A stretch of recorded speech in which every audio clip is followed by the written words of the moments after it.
This is a clouds weather alert.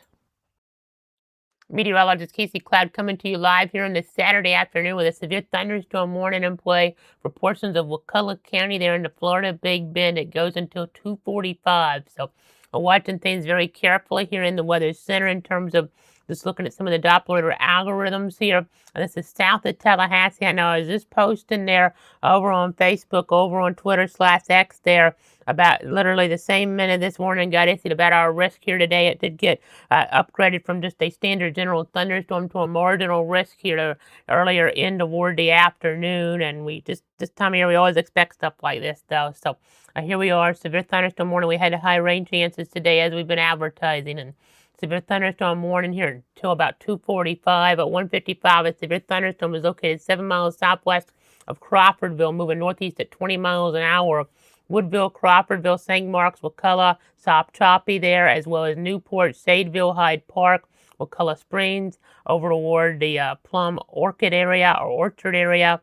You also have Panacea, Shell Point, Port Leon, Wakulla Beach there. Kind of get the idea as we're looking at the overall situation. Again, just trying to keep you safe and informed here this afternoon as things evolve here meteorologically. It is so important to try to stay on top of the overall scenario. So again, just trying to let you guys know that you want to be inside away from windows right now in toward that area for sure, as we're seeing some stronger winds. Let's go ahead and get down here. We'll take the alert off. We'll get down here a little bit and look at this a little bit better as we get down into street level mapping. You can see here right around Coastal Highway, seeing some pretty strong winds here, 51 miles an hour, showing up on the velocity mode. So please be inside, away from windows. You're trying to enjoy your Saturday afternoon. I know it's just a situation you got to go ahead and take precaution here, though, as we get down into toward Wakulla County. So just day after day here, we have these storms that will go severe on us here, and the activity is going to really probably pick up here over the next little bit in terms of overall geography type coverage. So again, just going to go ahead and try to give you guys the very latest here, just the very latest on this yellow box. We do have some stronger acts in there west of Tallahassee. That may end up getting a warning. We'll see. But we have the actual severe warning that's in play at this moment down toward the south. So again, just trying to keep you up to date, trying to keep you informed here. This is right near US, maybe right over US 98 there, even with some of these stronger wind pixels as we pick them out here on our mode. You can see Spring Creek Highway, Coastal Highway, just kind of telling that weather story here as we zoom back on out. So again, severe thunderstorm warning to about 2:45 for parts of Wakulla County there. Central Wakulla County, 1:55, a severe thunderstorm was located 7 miles southwest of Crawfordville, moving northeast at 20 miles an hour. So Woodville, Crawfordville, St. Marks, Wakulla, over toward Choppy there. You have Sadeville, you have Wakulla Springs, you have Panacea, Wakulla Beach there under this. So again, a severe thunderstorm warning. This is moving northeast at about 20 miles an hour according to the Weather Service. So just kind of watching this here. I know some of our skits are trying to take it a little more easterly, but it does look like there is some northern component here as well. So just watching the overall progress of this. I'm going to turn some of this information off, including the sweep. We'll go to the current mode here. Let's see how long it's going to be until it gets into St. Marks. So again, moving northeast at 20 miles an hour. So let me go ahead and get our time of arrival tool on here. So our time of arrival tool, northeast there at about 20 miles an hour. So we're going to track it from right around here. So some of the worst of this at 2:30, but I'm going to do this again because the heaviest rain, and, some of those gustiest winds here, we're just kind of watching in the overall region and even on the leading edge. So, you got to be being very mindful about that. So tracking this from the leading edge is some of the heaviest, maybe more like, I hit it twice there. So we're going to do that one more time, but you kind of get the idea here. Again, we're looking at our skits. Again, it's going a little more northerly than that, though. So again, just kind of probably about 224 maybe with the leading edges, some, of the heavier downpours. Again, some of the stronger winds might be a little bit further back. We'll see. But again, just kind of trying to tell that weather story here this afternoon as we're looking there in Wakulla County. So, just go ahead and get inside now. You have lightning around. You don't want to take any chances there in the word St. Marks by any stretch. I mean, this lightning right there from the center of town. There's only a couple miles, with one of these, and then we'll go ahead and measure the other one, the same type of distance. So don't want to take chances. We had no special weather statement that got upgraded to a warning here. And we have a severe thunderstorm warning on the board right now. As I go ahead and click on that until 2:45. Just appreciate everybody tuning in here and trusting me this afternoon. We're live on all the different platforms, Facebook, Twitter, YouTube, Twitch. Here, just trying to let you guys know exactly what is going on here with the overall weather picture. So again, I'm just trying to inform you guys the best we can. Let me go ahead. We'll go to the broad perspective. You guys might be wondering what's going on in other parts of the area. It's pretty dry in a lot of zones, around Perry, around Valdosta, Lake City there, Stark, Gainesville. As we switch to the Jacksonville radar, I mean, you're not seeing too much. You see down toward Marion and Levy, there's some activity. They had a warning in Central Florida a little while ago. We do have a flood watch, though, because of all the rain they had up in southeast Georgia there yesterday morning. Any more could add insult to injury. So Pierce, you see there, Ware, you have Brantley under a flood watch there until 11 o'clock tonight. So need to be very mindful of all that as we look up that way, because let's look at some of those 2-day rainfall totals, and you'll be able to see here, I mean, some of these areas getting over a half a foot of rain. So very problematic, obviously. So, any more rain up there would be a problem as we look toward those areas. Let's get back in, though, as we get into Wakulla County. You see St. Mark's about to be getting into this here pretty soon. As we look here, just go ahead and take precautions. You see Wakulla Beach Road. You see Hyde Park. You see Mysterious Waters Road. As we look, always interested in some of the different names and the geography here. Not an overwhelmingly serious situation, so it's kind of interesting to pick out stuff like that here on some of the mapping, like, intriguing road names, I guess. Mysterious Waters Road. As we look here this afternoon, you saw, I think it was Tiger Hammond Road in there as well. So intriguing for sure. And intriguing is also what I would call our future cast in terms of what that potential could be for some storm action later on. I know probably going to have a little more coverage of these storms and what that was showing there. We'll be watching this Sunday. You see the north and west some stuff. We'll see how Father's Day plays out. Hopefully it'll be hopefully it'll be drier out there, but it'll be drier than today in terms of general coverage, but there'll still be some showers and storms around. It's just this pattern's a little bit tricky sometimes in terms of things, just figuring them out one day to the next here. As eventually, though, Monday, Tuesday, it's going to be a lot clearer in the modeling. It is a lot clearer in the modeling. It's going to be a lot clearer in the forecast, and that we are going to be drier here. We are going to be drier, and that's some great news, obviously, but it's going to be hot. We're going to have heat index danger, so you got to be very mindful here. You got to be very vigilant as we look there at the latest, just checking some of the different monitors to see if there's any, questions, comments here. Just appreciate everybody tuning in, trusting me on this Saturday afternoon. I know it's another day we're having to go live, but it's all about protecting you, your friends, and your family here. Protecting you, your friends, and your family.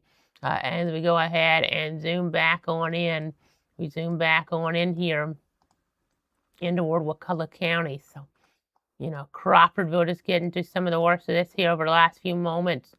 As we look at the overall Doppler scans, you can see there right around Sadeville Road, just coming right through there. Let's kind of scrub back a little bit here. We're going to scrub back just a little bit. 37 miles an hour according to this.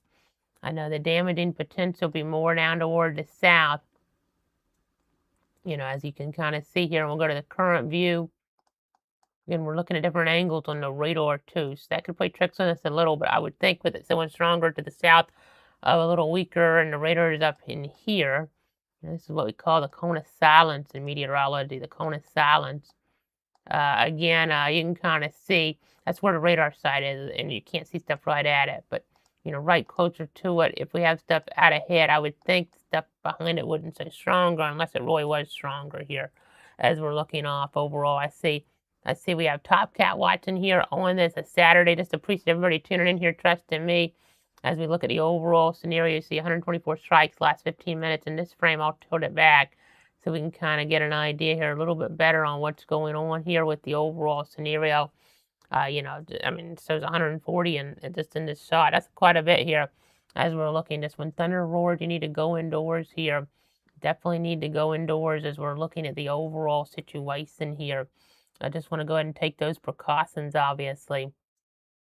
Just want to go ahead and be, vigilant when we see some of these inclement conditions as we're watching the overall weather pattern. So, again, trying to keep you up to date here on what's going on. Just appreciate everybody watching here. Let me go ahead and we'll look here at some of the temperatures. Some spots are a lot warmer, if you're not getting the rain. Most spots are because they haven't had the rain yet as we're watching things across our viewing circle. But again, we're just going to continue to give you guys the latest updates here as things do evolve. And in terms of some of those feels like temperatures, those heat index values, you can kind of see here the triple digits, the story in some spots here. The triple digits, the story in some spots as we go ahead and look at things here as we watch things in the overall region. Just trying to let you guys know the storyline here as things do progress. So, lightning safety, of course, whenever thunder roars, you want to go indoors here. You just want to go indoors, obviously, as we're going to try to go ahead and go over to that now. You can kind of see here, lightning can strike miles away from a parent thunderstorm. Just got to be very vigilant here when we have these inclement conditions coming on through. These, nasty weather scenarios. We just got to be watchful here.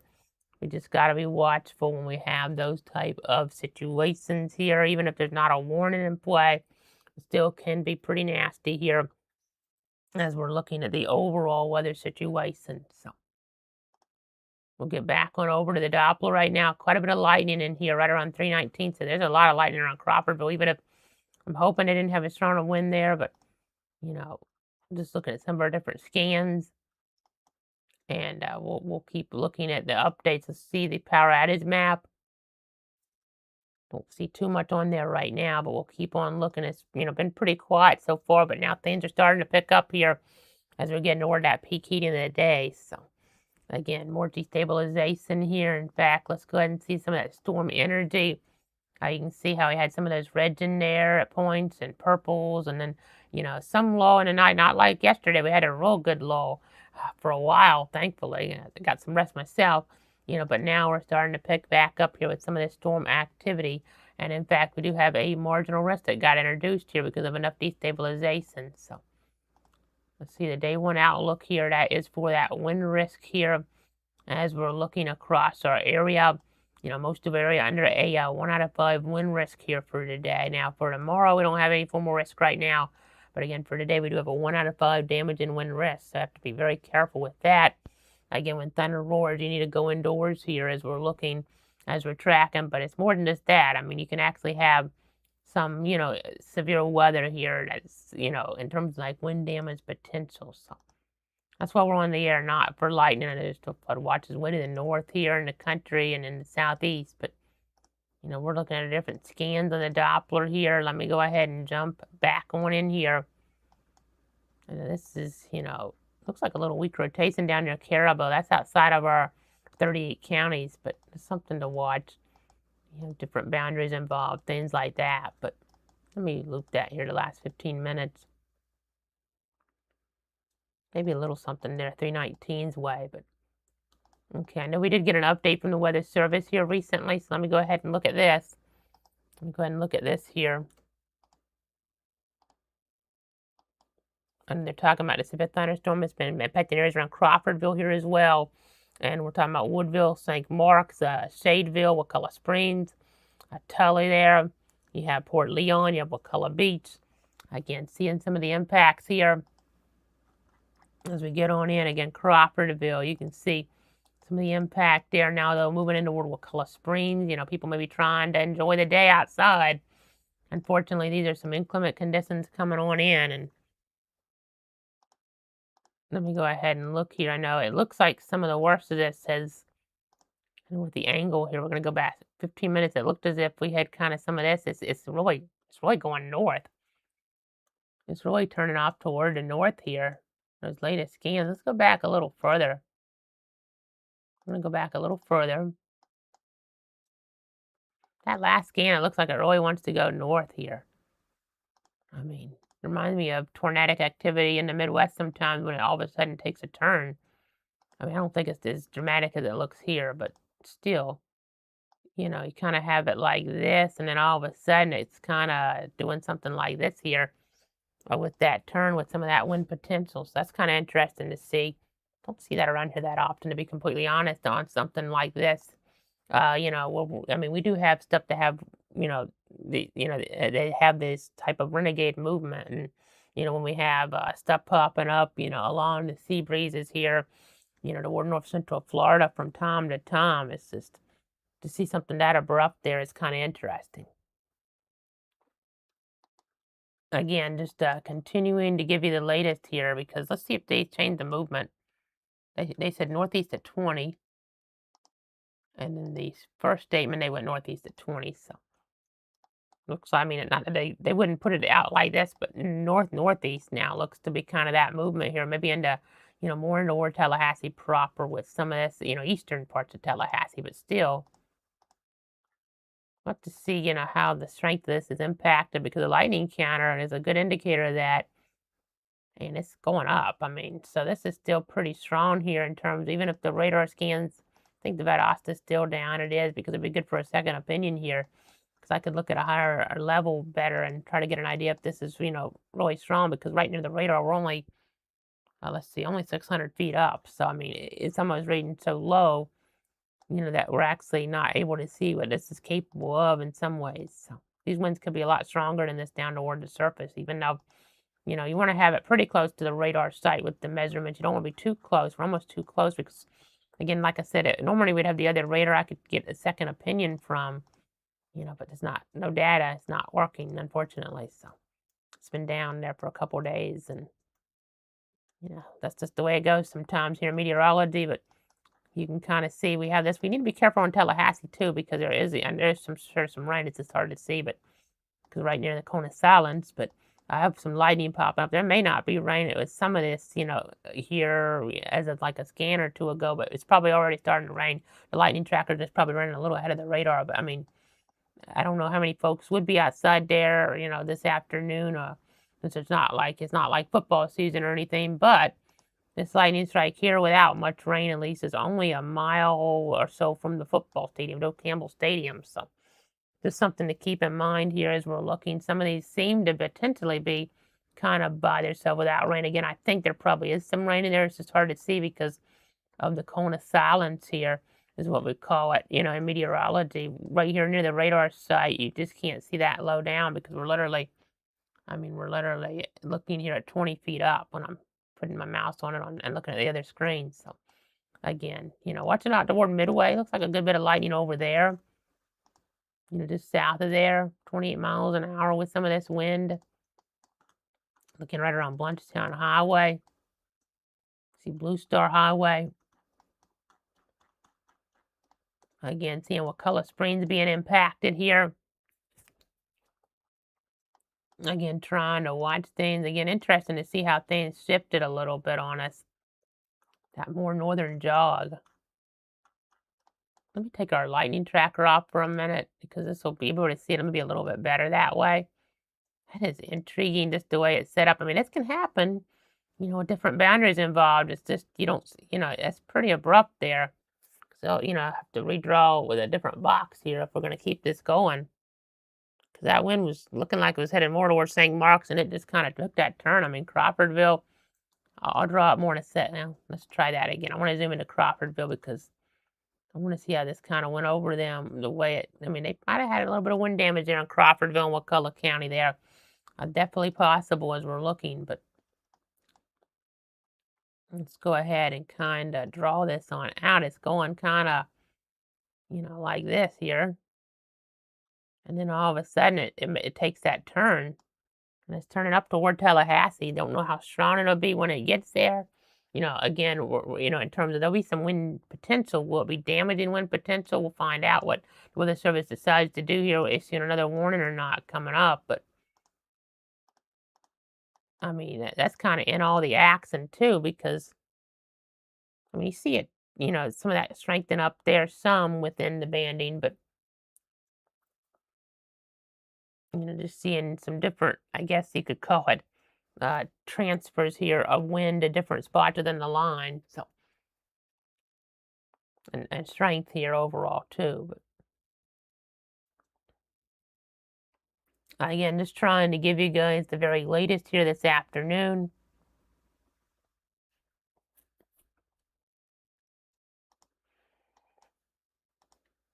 We put our lightning back up here. We'll put that on last 15 minutes, and you can see that number's really gone up. We have some of this up here kind of adding to it.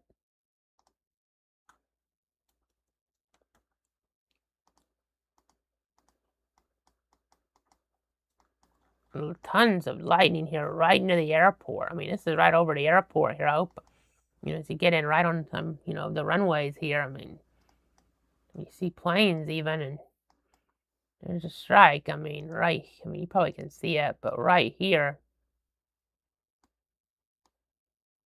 I've been using my white marker most of the time here. I got them to put it in when we got this set up a few weeks ago special because I really liked the white, on a lot of things. But in this case, I think the red actually might work a little bit better here as we're looking at this right now. You can see right there near Capital Circle Southwest, quite a few of these strikes here.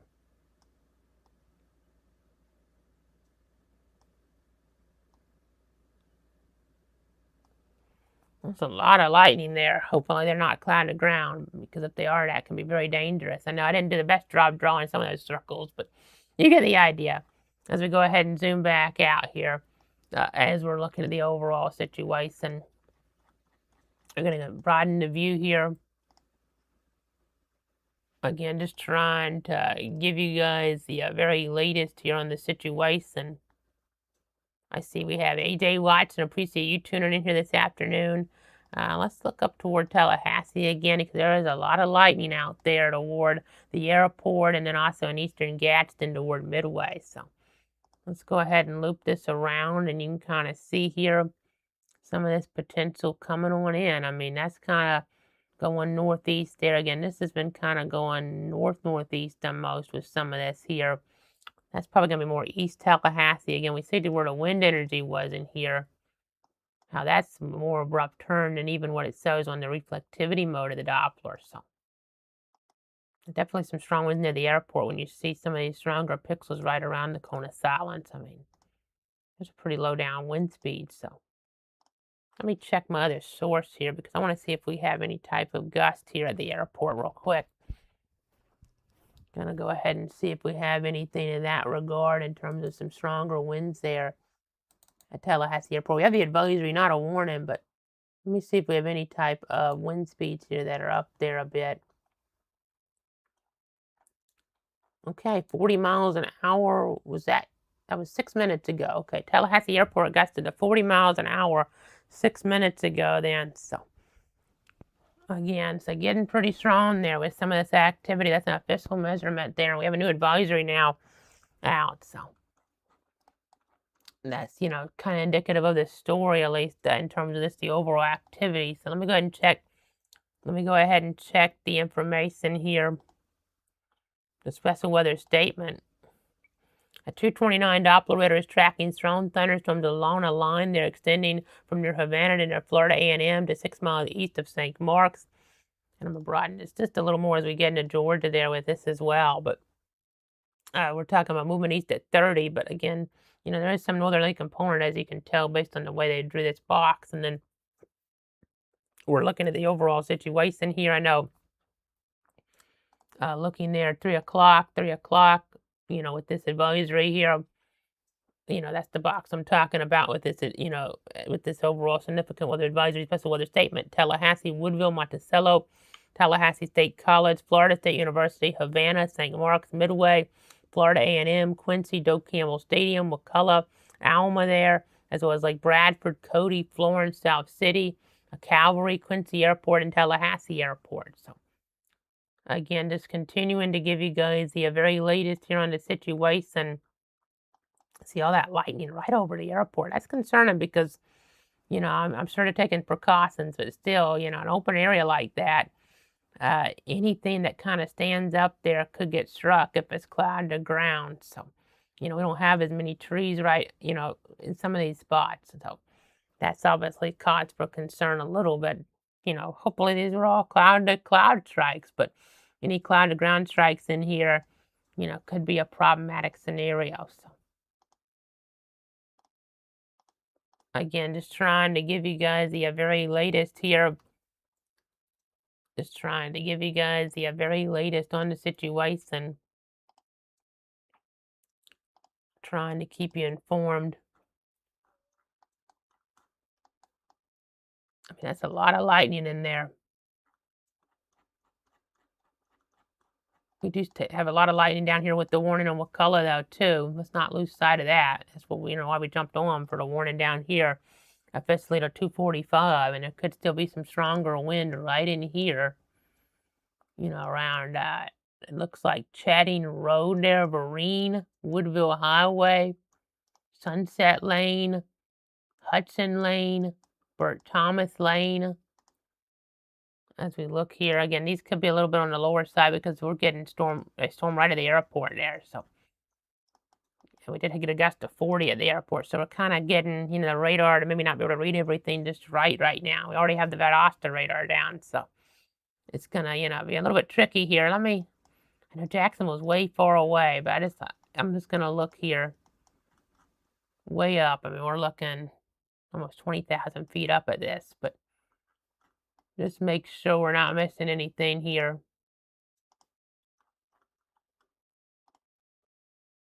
And Tampa's probably way too far away. I mean, yeah. I mean, we're looking at 30,000 feet there, so. Again, just trying to give you guys the very latest here. Storms on this Saturday afternoon, turning severe around Wakulla County there around 2 o'clock or so. Just trying to keep you up to date. I know we do have that 1 out of 5 risk here for severe weather today for most of our area. So that got, upgraded from the general thunderstorm to the marginal about 12:30 this afternoon with the 1630Z update. And you can see the overall outlook here for damaging winds is at 5%. That's low, but for this time of year, we can get this potential without actually having a formal risk. So this is enough. We'll just have to see because the models, have been, kind of iffy with some of this. We'll show you a look here at the latest HRRR, and it was kind of running behind with some of this here. And I think the spatial coverage will be a little bit more than what it's showing, but we'll just have to kind of wait and see here. As we look, let's look for power outages in Wakulla. There are a few now. There are a few outages in Wakulla County. So let's go ahead. We'll go to the other mode of this. We'll go to the other mode of this here as we look on into toward Wakulla County.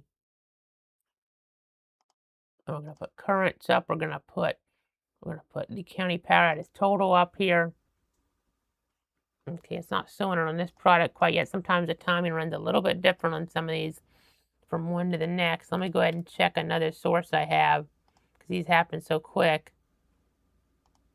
I see PowerDiz.us has 24 customers out, by the way, on Wakulla, because I'm looking directly there. But just continuing to give you guys the very latest here. We do have a flood watch still. If we're able to jump off here in a little bit, if this doesn't keep a warning, just reminding you guys there's a flood watch toward Ware and Brantley and Pierce there in southeastern Georgia because of all the rain. They got a half a foot in some of those spots yesterday morning. We were on live for that for a while, and a situation there where any more rain would add insult to injury into where those spots, despite all the drought we had. I mean, remember, out toward Brantley County, if you guys, aren't familiar, maybe you're watching our local coverage from somewhere outside of our area, this is down here where we had, and let me put the roads on. This is where we had all the homes, that were just burnt down there by that wildfire situation back in April. Browntown Road there and Post Road area, just awful stuff there. All the evacuations, and now there's a flood watch. So huge contrast there. We still have the drought to some degree, but we just had so much rain yesterday. There's still a drought some there, more so here to the south, but just have to be very cognizant, obviously, as we look here at the overall picture because things can switch around real quick. I know last year, and nothing like Central Texas in terms of the flooding, but last year in Central Texas, they went from a drought to that terrible tragedy on July 4th morning there at the summer camp. It was just awful. So you just got to be very vigilant, obviously. We're not expecting anything, that level here. 6 inches around here is not going to be the same as 6 inches in some other parts of the country either.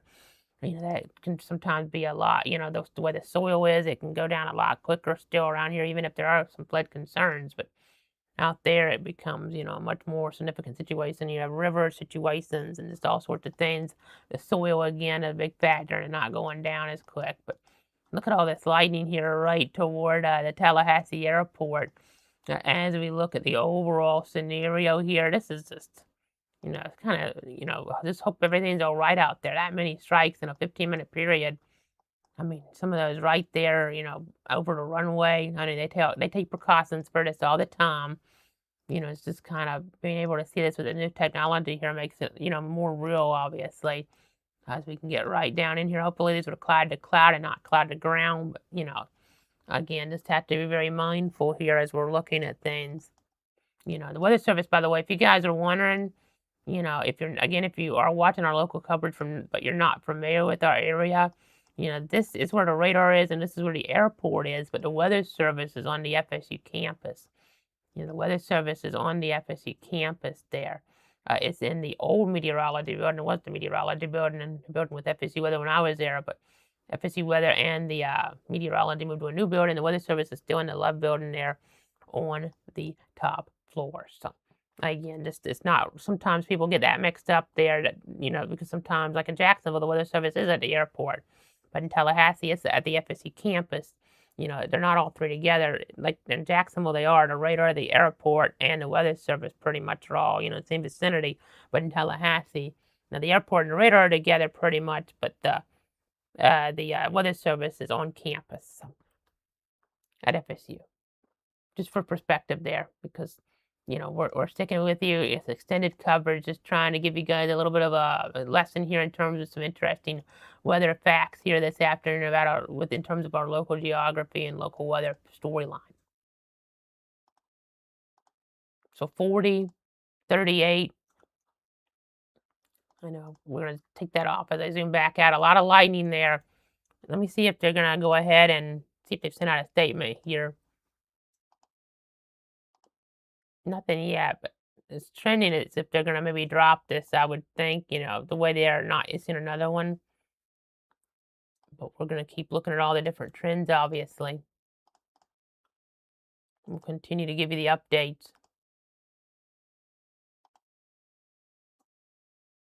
I see we have fire alert trains watching from Bainbridge, Georgia there this afternoon. Bainbridge there. Let's go ahead and we'll get up into that area. Pretty calm right now in toward Decatur County, but we'll just kind of watch things here.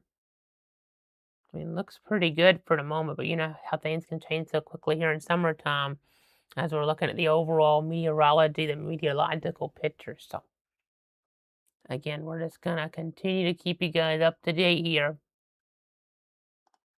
There's so much. Okay, they did just go with another warning then. I was kind of wondering, so much lightning here. We're going to go with another warning now. Looks like the Weather Service, that is, they're going with another warning until, let's see, 3:30. So we're going to be here with you a while now. It looks like, continuing this as we continue to give you guys the very latest. Let me go ahead and read that statement off to you. There's so much lightning. The radar is storms right over that, and we don't have the other radar to see how things are going. So we did have a gust of 40 there at the airport already. So, just don't want to take any chances here in this type of situation. These are reports from yesterday. I'm going to read the statement in a second, but I'm going to change the setting because I want to make sure we can see the reports from today. I'm going to change this to make only 12-hour reports show up. So if we get any from today, they'll pop on in here. Okay, so it looks like we did have that gust there showing up at the airport there a little while ago in terms of some of the information, in terms of the LSR. So let me go ahead. I'm going to change something else on here. Okay, it was 40, but I can see that behind the scenes. But I know there's the magnitude. Some of these you don't really want to necessarily see that because it doesn't, add to the graphic, but this does. So I'm gonna leave that here on our format. We're still, working things out here, the new upgrades, and I just want to say that to you guys. It was the 40-mile-an-hour gust I was alluding to. I saw it on my other source. And now we do have a statement, though, out from the Weather Service in Tallahassee. The National Weather Service in Tallahassee has issued a severe thunderstorm warning for northeastern Wakulla, as well as Jefferson, northwestern Taylor, southeastern Leon, and southwestern Madison counties. They're in the Big Bend of Florida until 3:30. at 2:39. Severe thunderstorm to look at along a line extending from the Florida A&M to 8 miles northeast of Woodville to 7 miles northeast of St. Marks, moving east at 35 miles an hour. Tallahassee, Woodville, Monticello, St. Marks, Crawfordville, not under this now, but Florida A&M is. And we also have Wakulla, Greenville, Cody, Walker, Ford Community Center, South City, Drifton, Governor Square Mall, Natural Bridge, Appalachia Ridge Estates, Indian Heads Acres, as well as it looks like Acela here and Bragg Stadium under this there. Bragg Stadium there at FAMU in terms of the overall geography type of pictures. So we're definitely getting some of that storm action there, and toward east here as well. So this got to be a very, very, watchful here of the situation. So again, I just trying to keep you guys informed here on the storyline. Larry's saying okay in Bainbridge for now, and that's good to hear. Obviously, in terms of just not seeing not seeing rain around there. A little bit of a break there for you guys at this moment. We'll continue to watch the trends, but let me go ahead and do a storm track here in terms of what we have with this warning. So moving east at 35, but again, there's a little bit of a northerly component. We saw the wind kind of transfer north of, nothing else there a little while ago. I mean, some of the storm action kind of was, evolving up that way too. Let me just check we have two different ways to look at velocity here on the screen, and I just want to make sure we're giving you the best information. Let me take the lightning back off because sometimes that can get crowded when we have so much going on. I know we have to the north some little areas here of, wind enhancement, but we'll watch up there. But down in here's where we have the warning. You can see some of the stronger wind. We're only looking up 400 feet off the radar site. We'll loop this the past 30 minutes. And you can see this starting to get going right there at southeast Tallahassee. And now with this, I'll track a little north, but I think it's, kind of oriented itself now where it will go more eastern, more easterly and more easterly in terms of just the overall scenario. So that more east track there. I know I was trying to draw this the best I can, in terms of the overall scenario. So again, tracking it. Okay, they're going 35. I know we always have these different movements here, so I have to kind of keep up with that. Let's track it 35 here. Greenville at 332, but see some of the other areas involved with this. You have Limestone there, 249. You have Wasissa, 253. Of Thomas City, 255. Wakena, 258. Lloyd, 259. Caps, 302 here with some of this coming on in. So, you see Jefferson County, Madison counties, maybe a little bit of Taylor County here getting involved with this as well. I mean, you're under the warning. It's just in terms of the tracking here, some of the worst of this here as we're monitoring the overall scenario. So let me go ahead and I'll take that off for now as we continue to give you guys the very latest here. Just trying to keep you informed. Looking here in East Tallahassee, some of the strongest wind.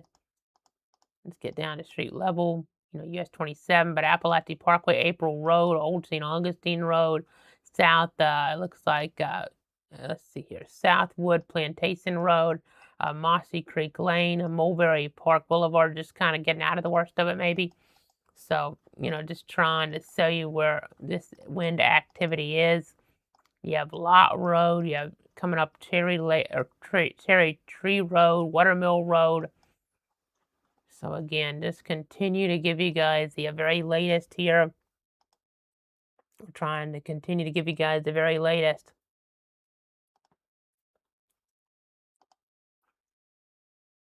Again, trying to look at the updates here.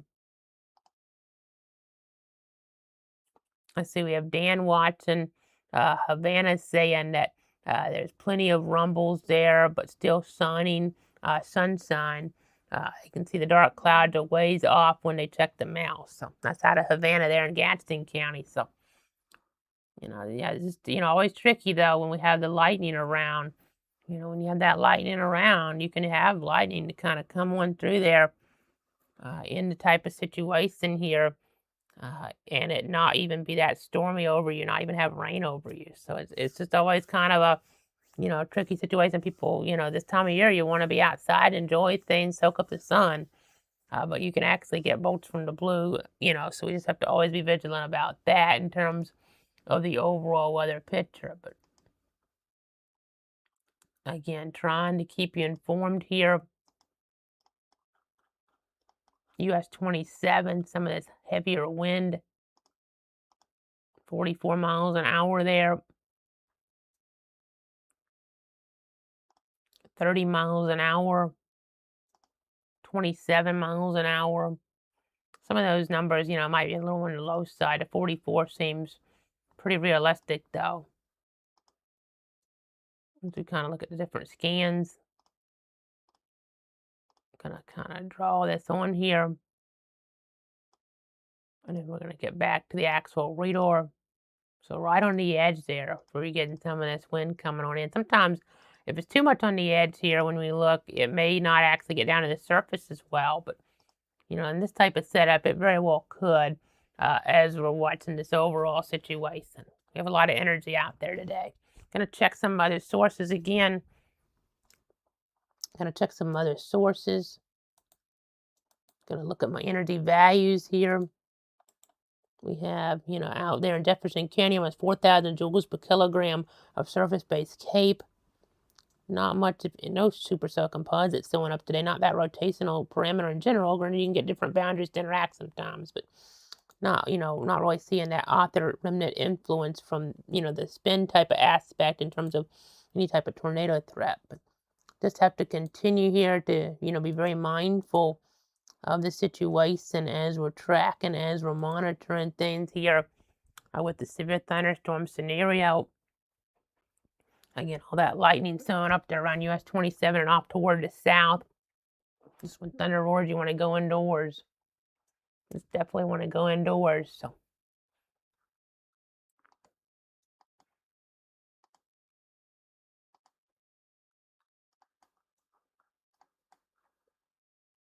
again, trying to keep you up to date. Let's check. We're going to go to hydro rainfall. Let's check the rainfall information last little bit. 3-hour accumulation. About an inch. Some of these areas, maybe a little more, inch and a half. Parts of Wakulla County, right around Mount Pleasant.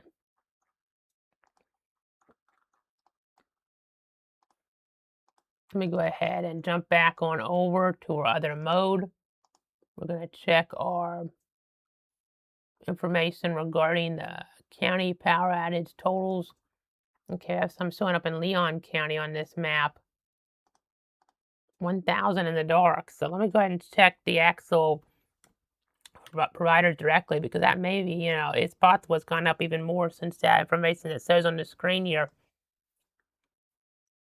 Okay, so we have, Talquin actually has 3,410 customers being listed as out. So that's, that's pretty significant.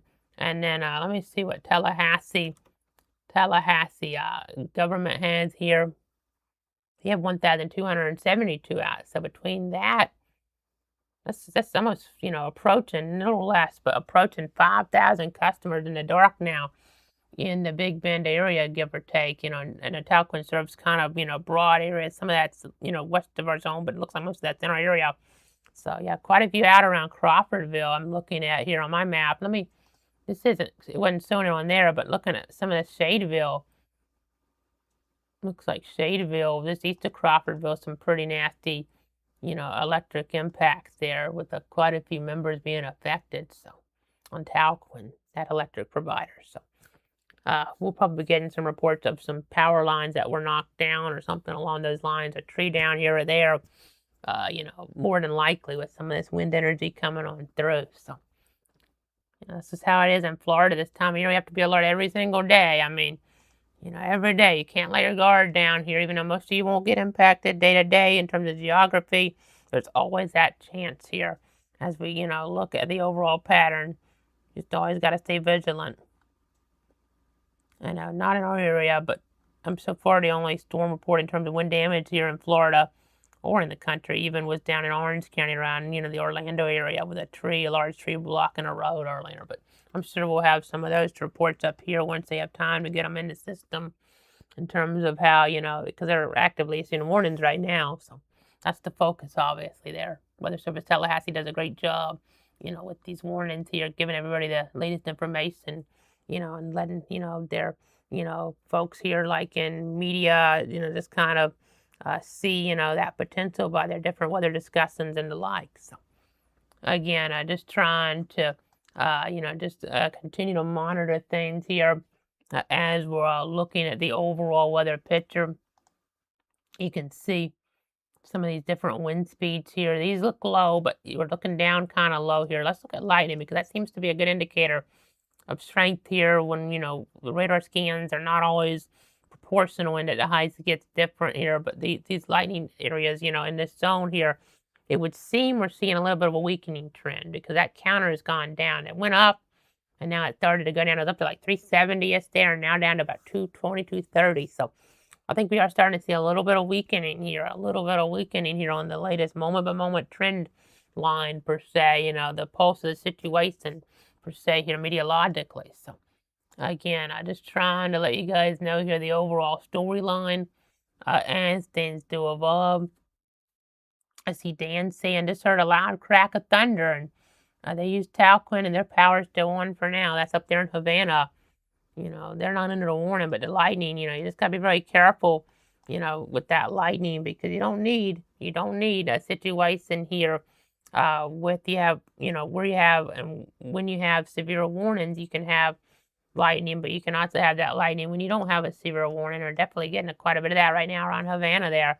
As we look, you see around Salem Road and getting on in here around areas there even tighter. I'll get in here not far from Conyers Street, some lightning showing up there. Some of these cloud to cloud, some of these may be cloud to ground though. So, and that's the dangerous kind, cloud to ground. So you can see around the Rich Bay area, lightning striking the last minute there near Reuben Morgan Lane. So again, just continuing to track everything. Appreciate everybody tuning in here, trusting me this afternoon.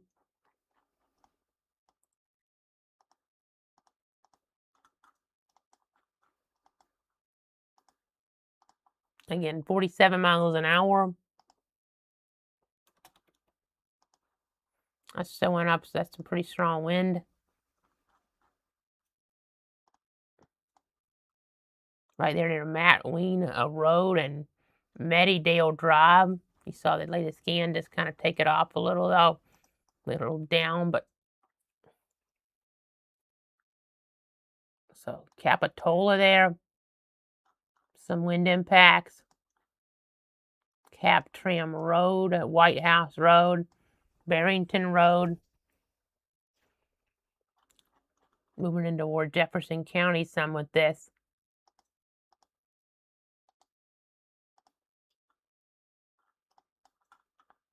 Again, the warning goes for another 35 minutes.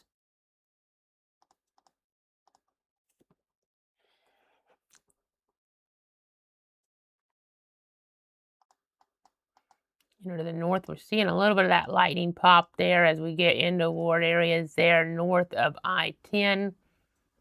Let's zoom on in here to some of these roads. Not severe, just strong thunderstorm up here officially, but Shamrock Street North, Centerville Road, getting in here toward Tyrone Circle there.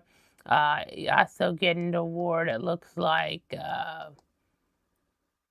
let's see, Storrington Drive, Beaumont Drive. As we kind of look at the overall situation here with this special weather statement.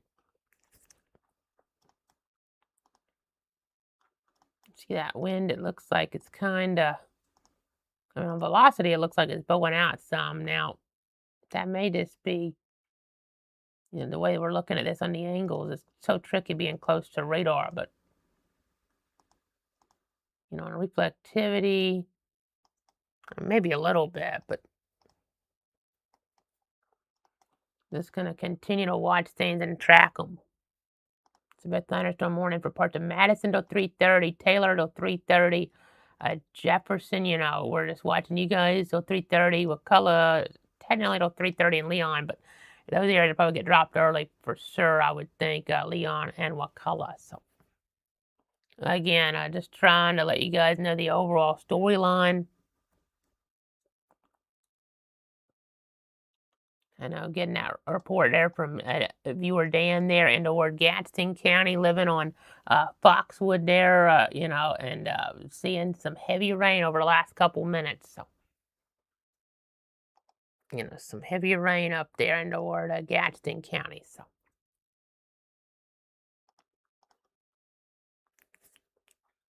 that lightning around up there too.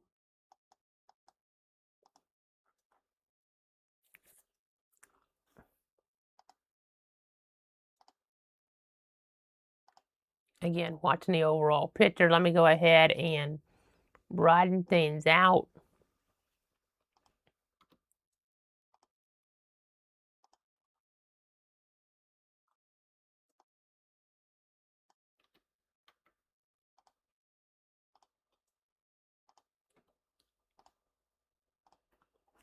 You know, we just continue to watch things on the Doppler. Let me go to the Tampa radar for a minute because we do have some stuff down towards Levy and Marion with a little lightning. If you guys are happening to hear some of those rumbles and want to know what's going on happening to tune in here, you can kind of see here some of that down toward these spots as I put the roads on. We'll look down here near the Hoyt area, Rainbow Park, Southwest 24th Place. Look at all these roads here. A lot of people in this area, Southwest 29th Street there and the like. And you can see some heavy downpour, a little bit of lightning showing up down there. That's in toward parts of Marion. Not severe, not considered too strong yet, but you know, we'll continue to watch. And in Levy County here, south and west of Williston, you have not too far away from where you have Williston Highlands on the map here. You have some of this heavy downpour activity. You know, southeast County Road 343 and off to the east there, between that and southeast County Road 337 and north of County Road, southeast County Road 326, some of the worst of it between those boundaries as we're looking there. Just continuing to move the map around here this afternoon. Look at all those flood alerts off to the west. They've just had so much bad flooding out there and off to the north. I mean, you can just see what I'm talking about when I broaden it out, but you know, just continuing to watch things here.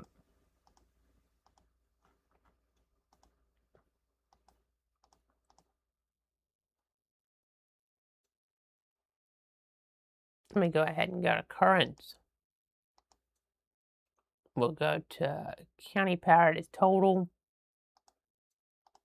I know we know the numbers are a little bit higher than what this is showing right now, but you know, it was approaching about 5,000 when I was doing the math between the two providers, Tallahassee, you know, the city there, you know, the utility, and then the Talquin provider. So quite a few in the dark this afternoon on this Saturday. You're trying to enjoy that Father's Day weekend, that holiday weekend there. You know, just really wanting to be very mindful here of what we're dealing with, though, in terms of the weather situation. So 45-mile-an-hour winds, 41, 41, 47. Some pretty strong winds here, 46 miles an hour. Pretty heavy rain in those areas as well, so that could be getting down to the surface. Again, just continuing to give you guys the very latest here.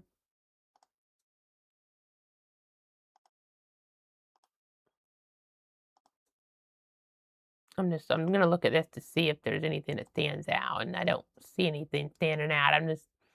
Don't worry about this mode too much. This is just showing rain here for the, you know, most part. Some areas not getting rain though. Maybe a little hail, but again, just continuing to watch the situation here.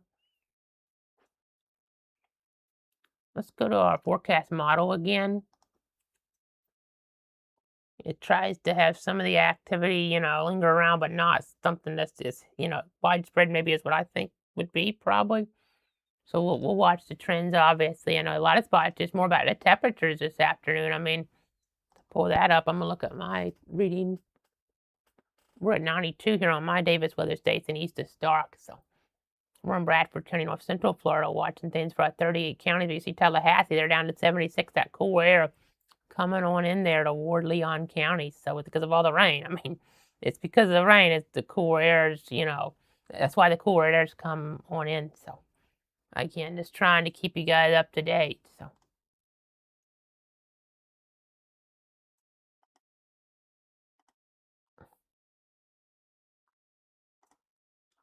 again, trying to look at all the latest details.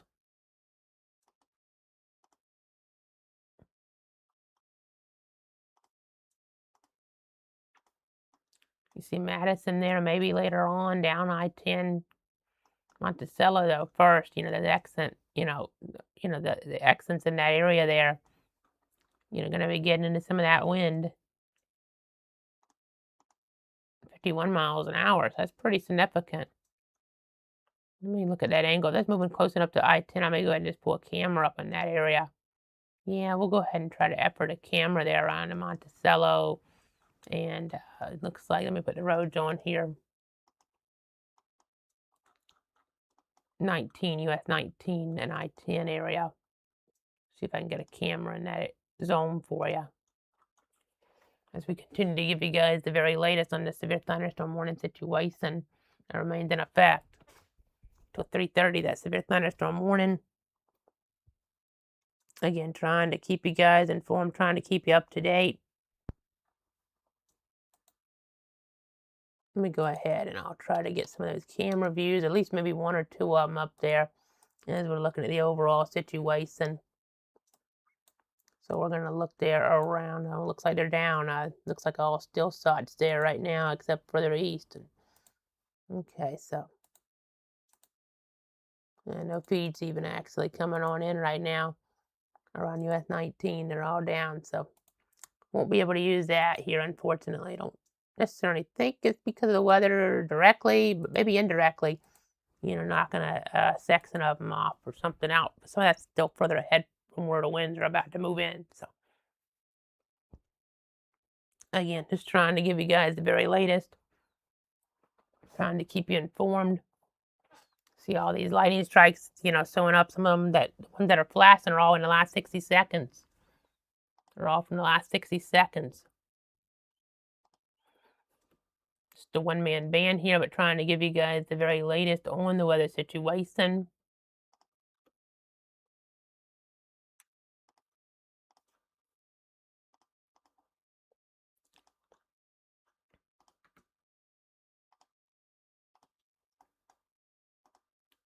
Again, you can see the wind.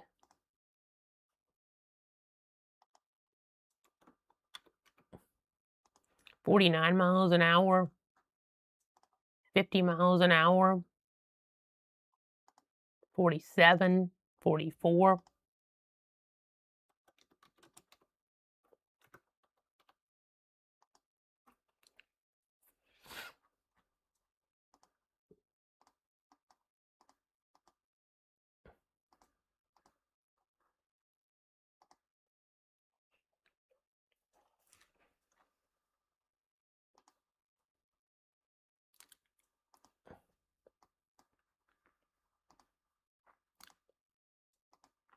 Again, trying to give you guys the very latest.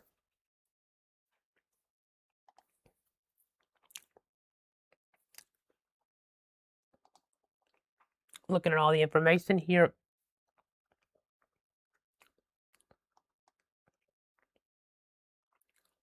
Looks like we got a report. Crawfordville, numerous trees and power lines down across McCulloch County. So not what we want to hear, but, looks like it started around 2:10 there.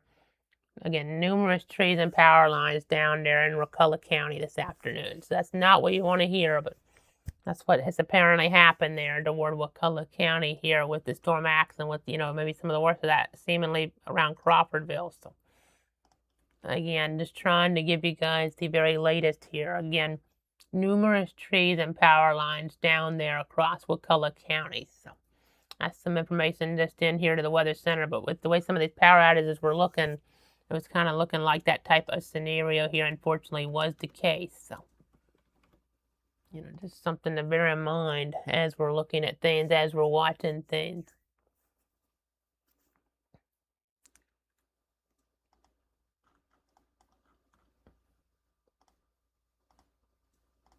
You can see some of the different winds here.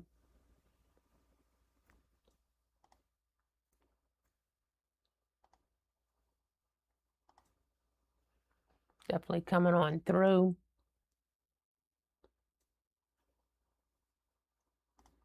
That's currently Jefferson County's way, but let's look last hour. I mean, you can see how it was evolving, all that lightning. That was a really good indicator, unfortunately, of some danger. We had all that impact there on Wakulla County, apparently. So hopefully nobody got hurt. Haven't had any reports of injuries yet, and we hope it stays that way here. But all that wind is coming on through there a little bit more ferociously than some of your typical summertime storms even. So again, seeing that impact, we had some different things going on with the meteorology, how it kind of, shifted movement even a little, which, that, is something that's just, we have, some pretty strong forcing going on here today with the overall pattern. So again, trying to just give you guys the very latest here. Trying to give you the very latest.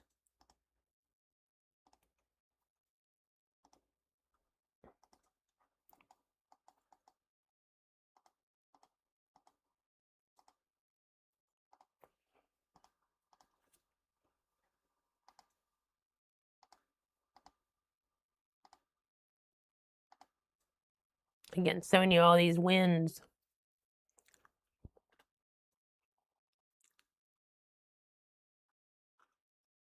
I know I keep repeating myself here, but sometimes if we don't have like camera view, there's just not a lot more I can kind of add here, when things are, not changing too much moment to moment. But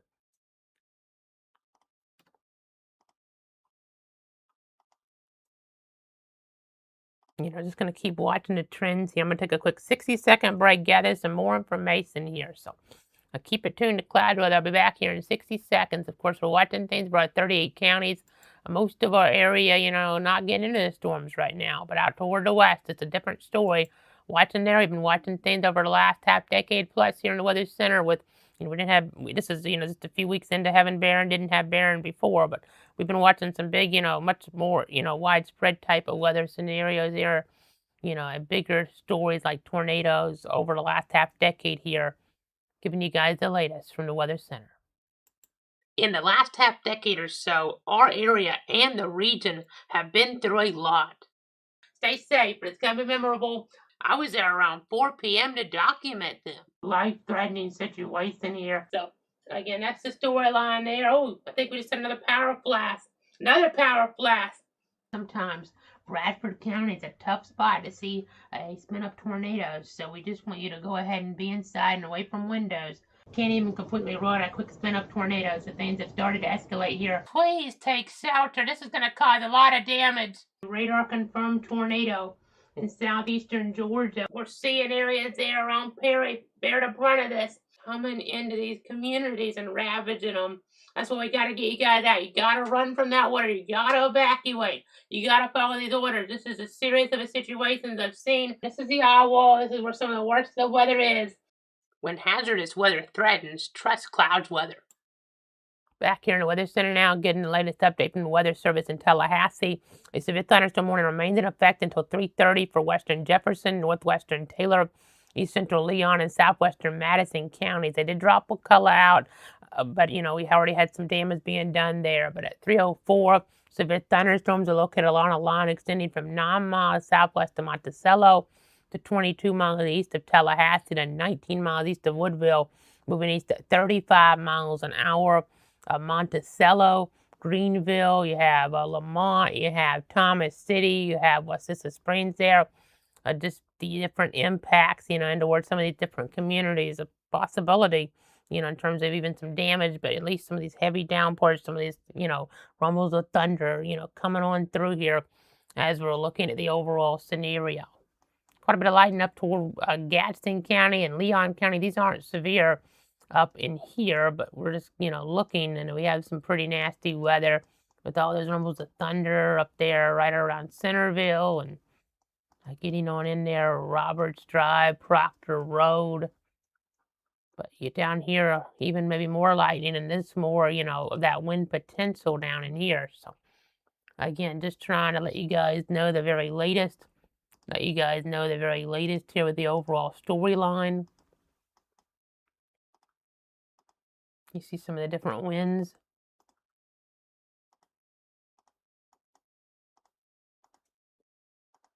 Looking at the different pixels. Again, these are some pretty strong winds there near and south of Monticello. Just trying to give you guys the latest to take heed as we're looking down I-10 here. We'll just have to see how this progresses.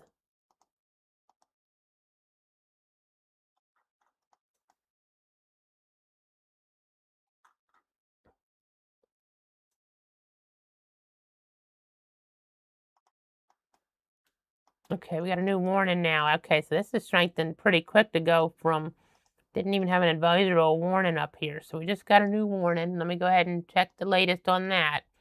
So at 3:12, severe thunderstorms were extending along a line from 15 miles southwest of Thomasville to near Monticello, moving northeast at 30 miles an hour.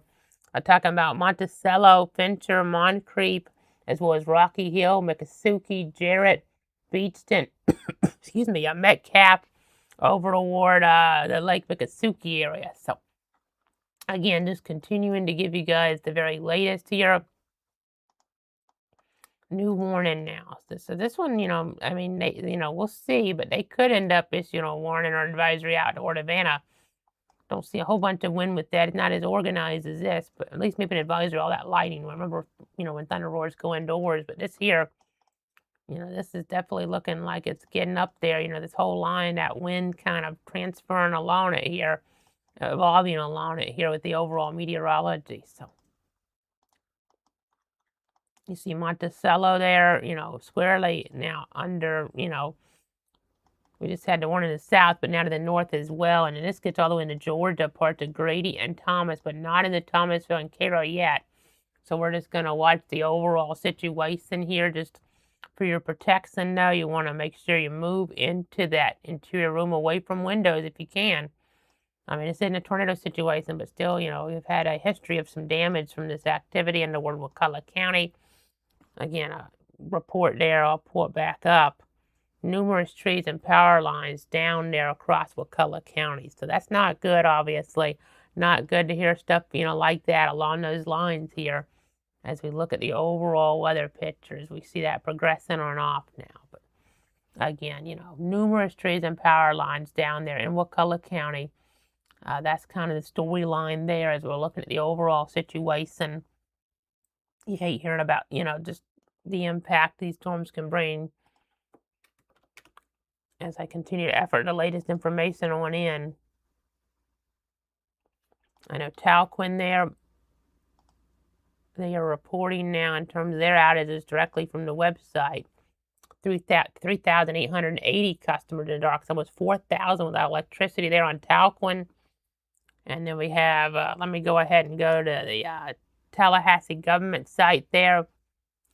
They have 1,569 customers out on the City of Tallahassee utilities. So that's a combined over 5,000 customers without electricity right now, just between those two providers. So that's a pretty significant number this afternoon as we're looking at the impacts on the Saturday. Just trying to enjoy that weekend, holiday weekend. Juneteenth yesterday, Father's Day tomorrow there. A lot of folks maybe traveling there, for that Father's Day and things like that. So again, just trying to be mindful here of the overall weather situation as we're looking here. You can kind of see here the wind coming right from Monticello now. Again, the cameras weren't able to get the feeds up, there, Florida 511 in that area, they were down. But, just seeing all this wind there just north of I-10, right around Monticello. So, again, just being very mindful here of the impact of this severe weather now. Multiple warnings, 2 of them in effect here in the Big Bend and even extending a little bit in the South Georgia, now. The worst is still in the Big Bend for sure because this is your state line right about here where I'm drawing. just so you guys see that delineation. But we'll just continue to track things here. We'll continue to see how things, just kind of track here with the overall storyline. A lot of that seems to be staying south of that state line at the moment, but we'll just continue to watch the trends here.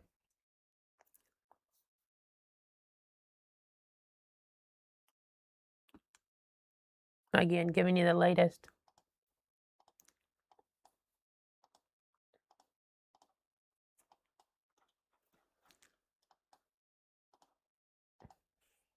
"50-mile-an-hour winds," but these could be more like 60 down toward the surface.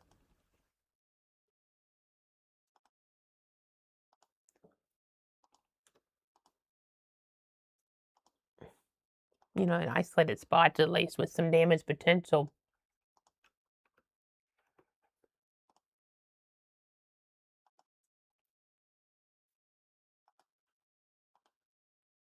Again, look at all this lightning. We're going to tilt the map back.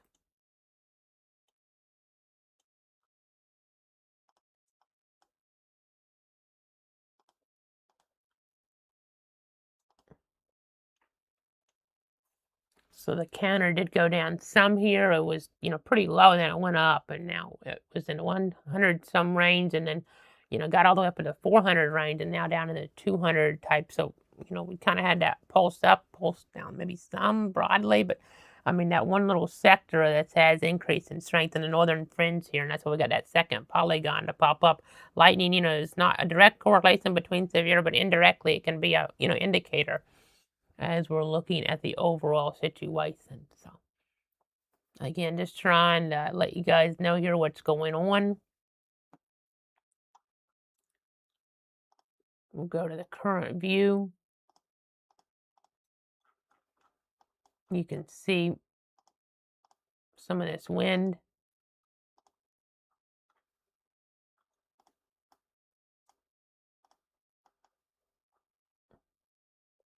Again, moving up toward Madison here next little bit. Maybe let's give you a track. Let's give you a track here.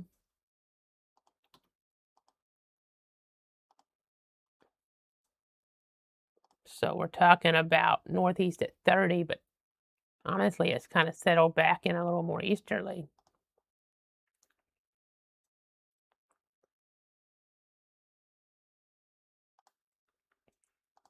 So we'll kind of east-northeast here when I track this. Again, with this surface going 30. So you see Monticello right about now, Madison at 357, and then Lee 407, Greenville's at 337. So again, just trying to let you guys know how these will be progressing in terms of the geography and correlation to the weather conditions. Trying to do that correlation here.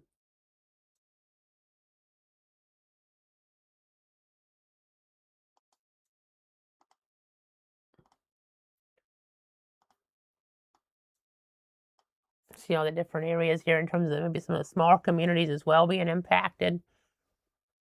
Greenville we alluded to, but then you have areas there like Bailey at 349, Hamburg 355. So seeing some of that impact to this afternoon from this severe weather activity. So sorry if I'm losing my voice just a little. We were on a lot yesterday, not near as much so far today, but we were on, I mean, just a whole bunch with the flash flooding, and then the accident afternoon. That was after a pretty busy Thursday here too. So today's Saturday, no 5:30 Saturday. Let's hope we're still not talking at 5:30 with severe weather concerns, but it's possible here as we look and knock on wood, I guess. That's we look and as we track things. So again, we're just going to go ahead and try to give you guys the very latest here on the situation. And just try to give you guys the very latest here as things evolve. That looks a little stronger now. I mean, we're getting further from the radar too, but that's now showing severe officially. They're about to be crossing US 90 here east of Monticello. We had all that daytime heating really able to destabilize here. Just don't want to have that happen, obviously, like that. But that's how it sometimes will be here in the meteorology world as the overall situation does evolve.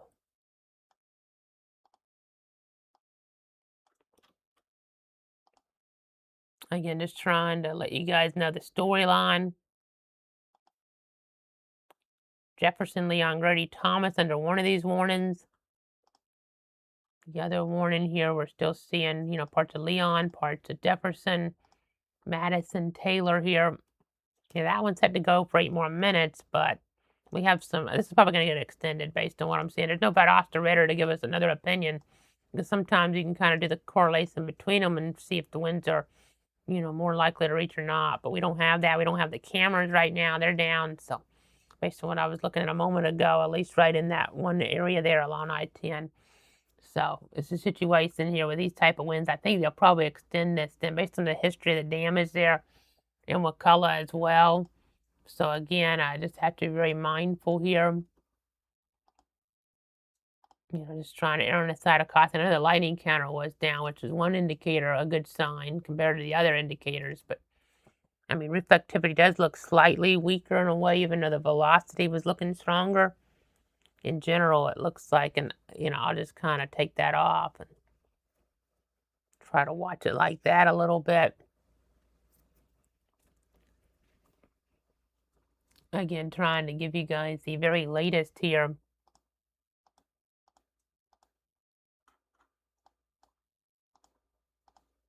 You see 55 miles an hour.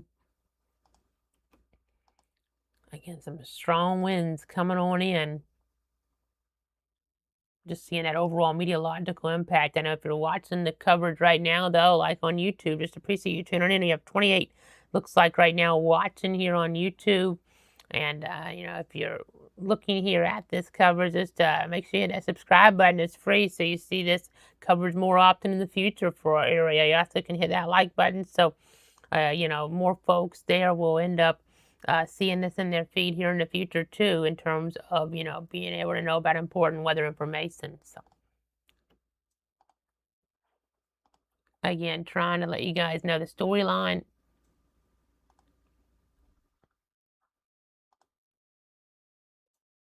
You see these stronger gusts here.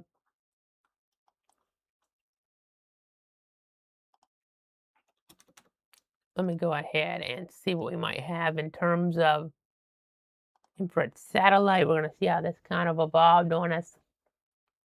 Last few frames, we'll probably see some, colder cloud tops there on Tallahassee.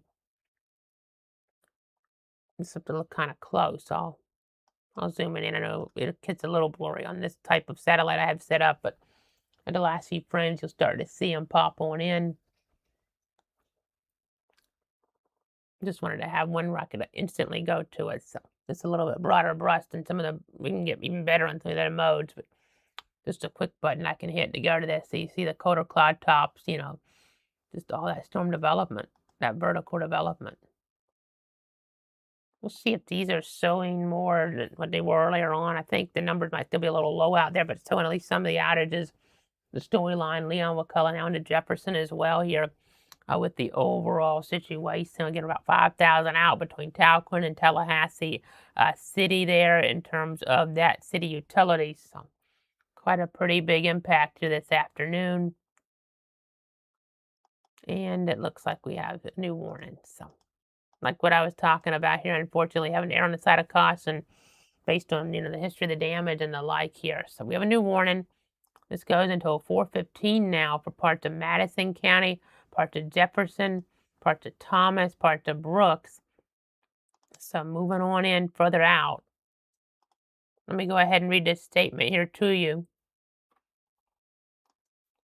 Okay, so at 3:24 p.m., severe thunderstorms are located along a line extending from 10 miles south of Thomasville to 6 miles east of Monticello to 14 miles west of Madison, moving east at 35 miles an hour. So northeastern Jefferson, Madison, southwestern Lowndes, southeastern Thomas, southern Brooks.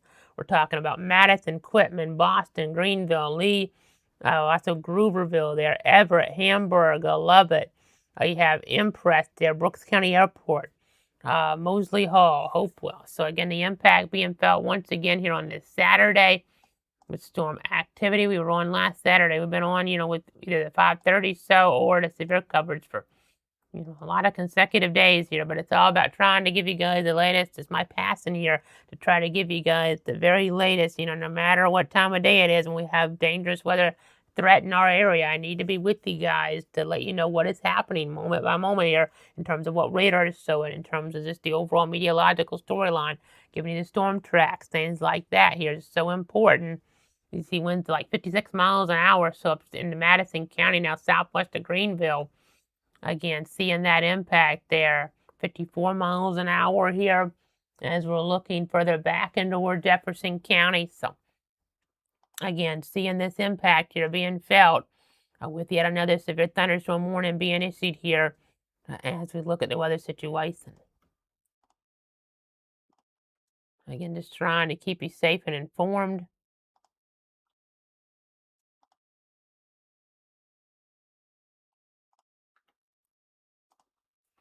You can just see here the overall wind impact on the Doppler. This Doppler wind is so helpful in this type of situation. I'm trying to give you guys the very latest.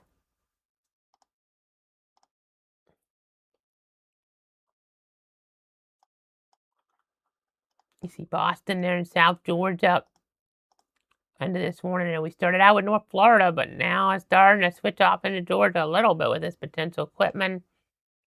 Into this here as well. Looks like we got some action here on our northern fringes, so let's go ahead and look at that. I'm going to go to the home view just for a second so we make sure we have the map straight, and then we'll zoom in over here. We have a special weather statement now for parts of Pierce County to 345. So let me put our lightning tracker on. A little bit of wind enhancement. That movement's a little bit different, I think. Let me go ahead and double check. They're saying east, but it looks like it's moving a little south there. It is. A little bit of Pierce County may get involved, and we've already had all that heavy rain, so hopefully this doesn't turn into that flood watch coming to fruition or something like that up that way. But I don't know if I like how this is starting to develop there toward South Georgia with a little bit of a train of moisture starting to fire up. So some of that's north of our area. Most of that's north of our area right now, but that could change here, and start to shift on down. So have to just continue to watch the trends here meteorologically, as we start to look at things in towards South Georgia now.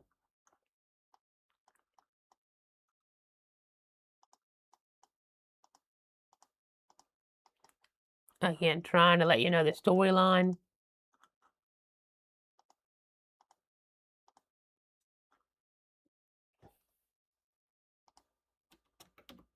All this wind there coming into Madison County, around I-10, right over I-10.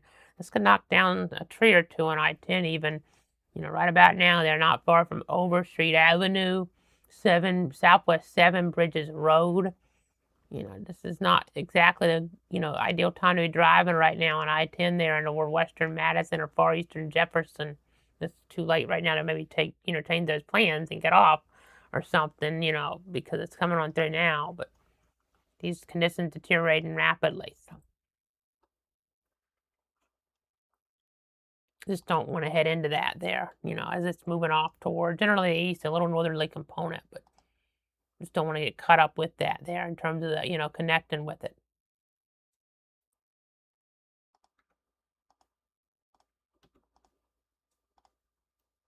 Again, trying to update you guys on the very latest.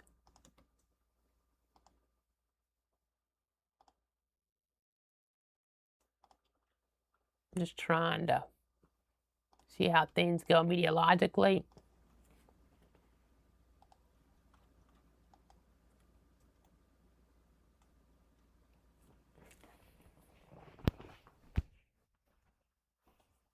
Going to look at all my different monitors here to see if there's any type of, updates here.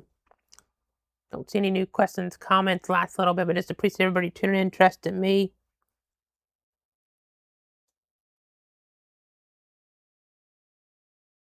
Just looking through all my different sources here.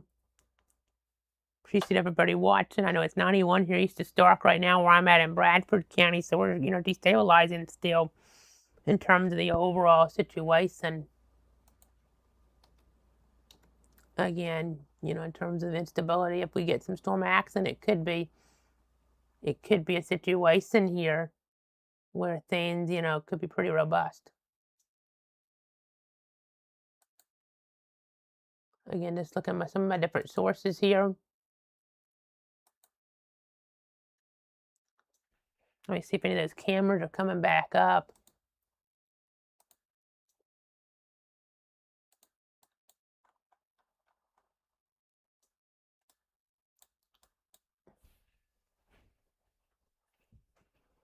Just going to look at my radar here too. Okay, we do have some around Greenville. So let me go ahead and pull up a camera there around Greenville maybe.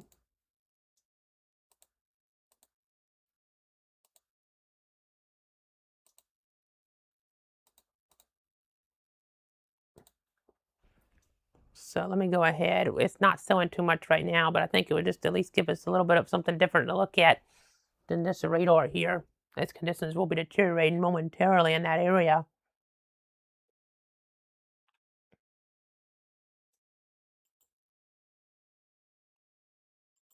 Okay, so that's I-10 there, mile marker 237. You can see how it is looking darker out there overall with the overall scenario here meteorologically.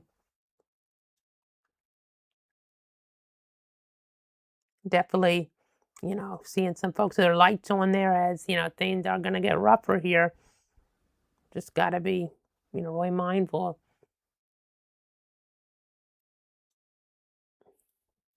I mean, obviously for some folks, they just went through it depending on what direction they're going in. Some of them, you know, are just going to be getting into it. So it's just kind of interesting how that is. You see the cars, but, a grouping of them going away from it, a grouping of them going in it. Though this spot here is going to be in it momentarily. So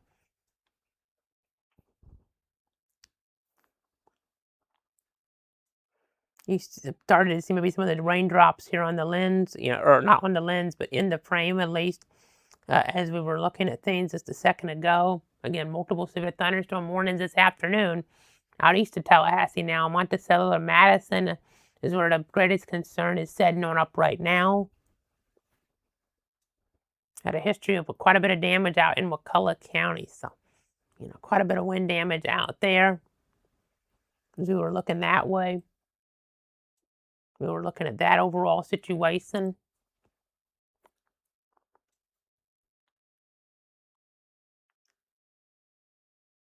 You see some of that rain there on the view now and some of the wind picking up.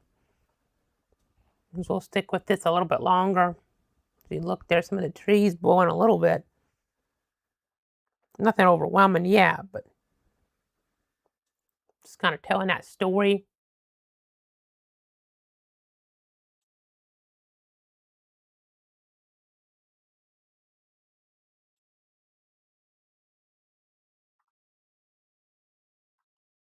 Trying to just show you what it's looking like here with these adverse conditions coming on in.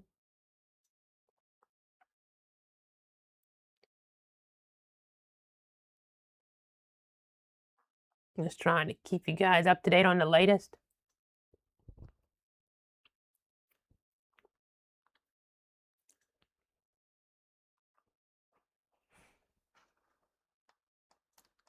Tomorrow's that first day of summer. Of course, meteorological summer though started June 1st. And we're in that summertime storm pattern here. Different enhancements can play a role, but here we are. As you see some of that rain coming on down now, a little bit clearer. Still not just completely overwhelming, but again, kind of showing that storyline to you.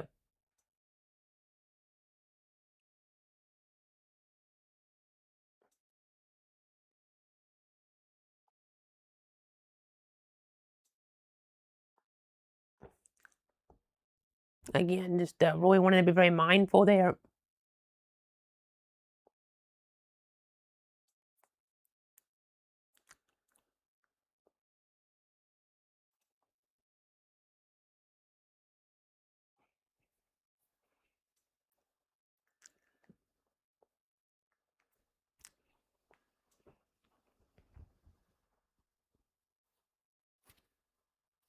So just be very mindful there as we look at this shot. I'll go ahead and move away from it and get back to the radar, but you see our warning still in play.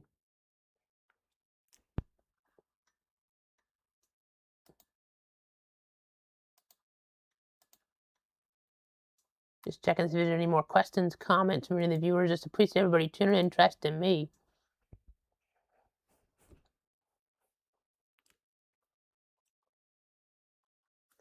Let's go ahead and go back over these warnings here as we give you the latest. And this got updated here. So let me go ahead and see what that's about.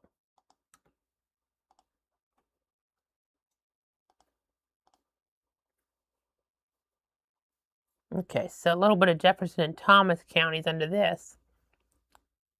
60-mile-an-hour wind gust possible. But most of that's transferring off into this polygon out here.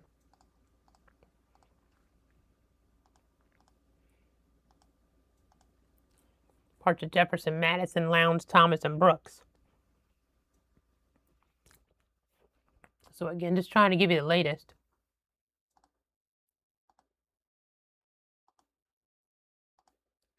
Let me go ahead and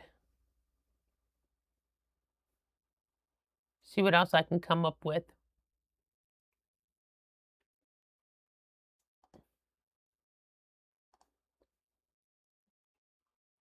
Gonna try to pull some different products on in here. Let's go to visible satellite. You can see where all the satellite, activity shows that cloud cover, and that's more off toward the west there. And that's why we're able to destabilize out ahead here. Out ahead, we're destabilizing. Water vapor, it's the colder cloud tops here on the map. Another look at that with the IR.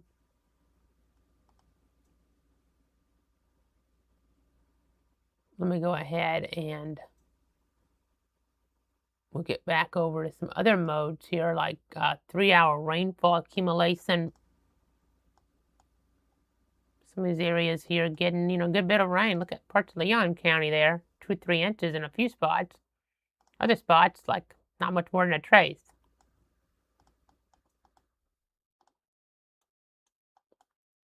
Let me put our lightning counter back up and tilt this back here. We'll loop it past 30 to watch the trend. It does look like a little bit of weakening trend to me. But we'll just have to continue to watch. I mean, the winds, that's what we're really looking at. And those still look pretty significant. 56 miles an hour, 45, 48. Some of that was getting a little displaced, though, I think. But seeing some more development now as we get out toward Gilchrist and Levy. Again, trying to give you the very latest. You see some lightning there north and east of Bell in general. East of Chiefland, northwest and west of Williston, around Ocala, some development. No advisories down there yet, but we'll watch the trends. All this stuff in Georgia trying to get going again. I mean, hope it's not a sign of like what we had yesterday. Trying to reignite here in that, where we have that flood watch until 11 tonight. As we get back down in here.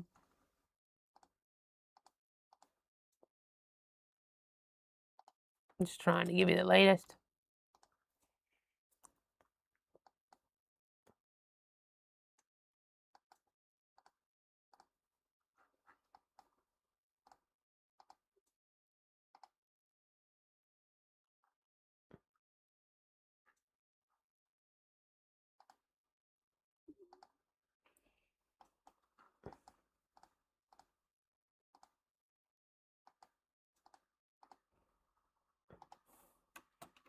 Again, trying to give you the latest.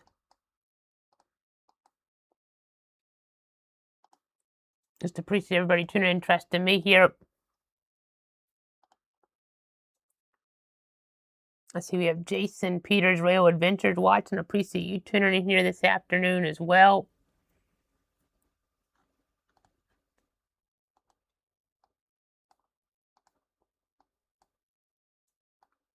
Right around Tallahassee, things look, pretty good at the moment, but just, we'll always watch trends. Let's see how this is tracking further back. We see, by the way, an outflow boundary. That's kind of always interesting to watch on Doppler, but down in here, we'll just see how these are kind of tracking. Those look like they're kind of maybe almost edging a little southeast. That's hard to say, but you have this boundary here. Sometimes this can, spark off some more action. Let me go to our now mode. And, these outflow boundaries can spark other stuff off, or at least just give you some gusty winds if nothing else. So, seeing that there on the Doppler this afternoon. As you can, I'll play it back and you see it meet up with the line that I drew of it. Just always interesting to watch different meteorological storylines. Sometimes it can cause stuff to rotate. Kind of had that yesterday there in the ward. It seemed like maybe Jefferson County. We had that tornado warning for about 6 minutes.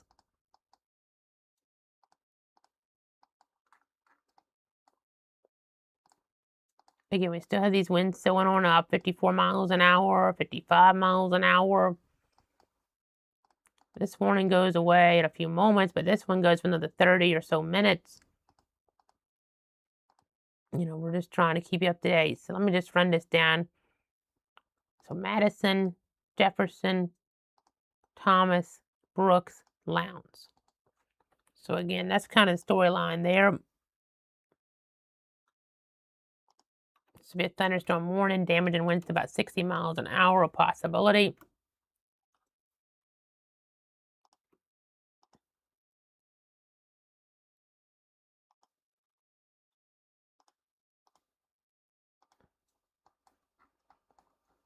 You see all this lightning here in northern Taylor starting to set up. Not in any warning, but, let's look at some of the velocity here. The winds are stronger to the north, but could be up to about 45 there in far northern Taylor, north of Perry, though. If you're in Perry, you're hearing those rumbles of thunder. May end up starting to see some lightning on this periphery come on in here on this axis, but the lightning's really, let me get all the way down in here. I don't want to miss anybody here when I'm doing this because town does go a little north. So I'll track it from a little north, but in terms of the lightning, closest strike to the north side of Perry is probably about 3 miles, give or take. Still probably want to go indoors if you're hearing those rumbles of thunder, though, obviously. Whenever thunder roars, you do want to go indoors. Let me remind you that lightning safety. Again, if you hear those strikes, you're close enough to be struck there. They can strike miles away from a parent storm. So this is so important here to keep in mind as we're looking at the overall weather picture.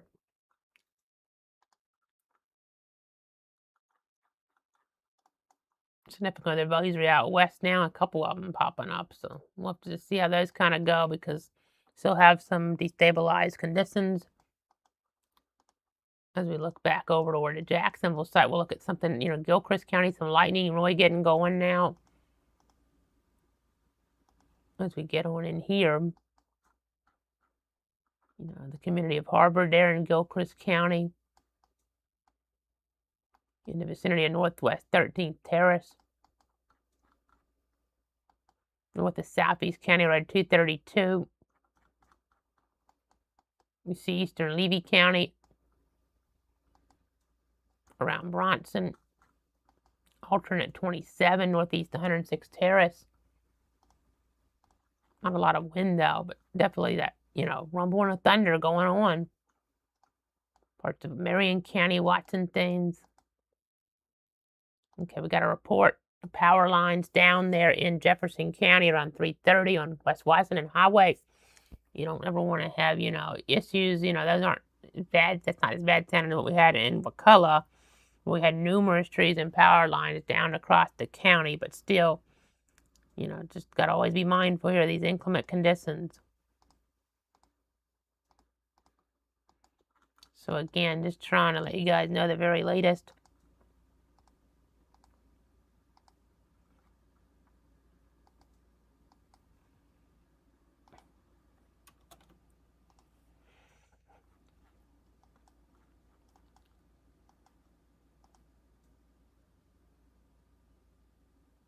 Just continuing to look here at all our different tools here in the toolkit.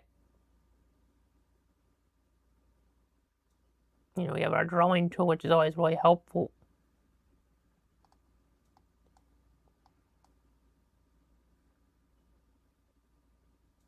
Just, you know, I'll take the alert off for a moment. See how this lightning does, you know, around 221 and I-10 there.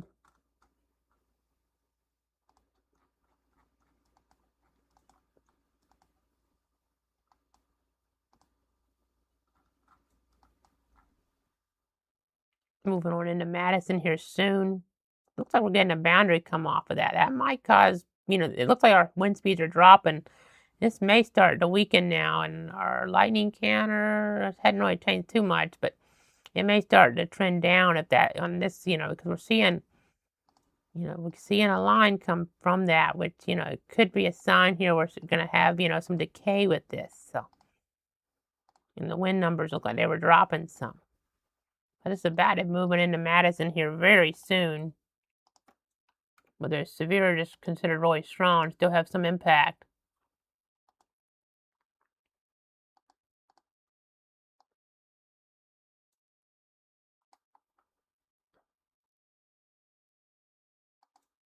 You see, this the overall track on this. Let me just look at my angle. Okay, it looks decent there on the track then. So Madison at 358. Again, already seen some pop-ups up out ahead. Lee at 405. Jennings at 435. Jasper at 443. So it starts to go into Jacksonville Weather Service here right here pretty soon. So Jacksonville Weather Service, you know, starts right here at this line. As we're looking at things, as we're tracking things here. So this is Jacksonville. You know, they issue alerts for this part of the region. And this is Tallahassee.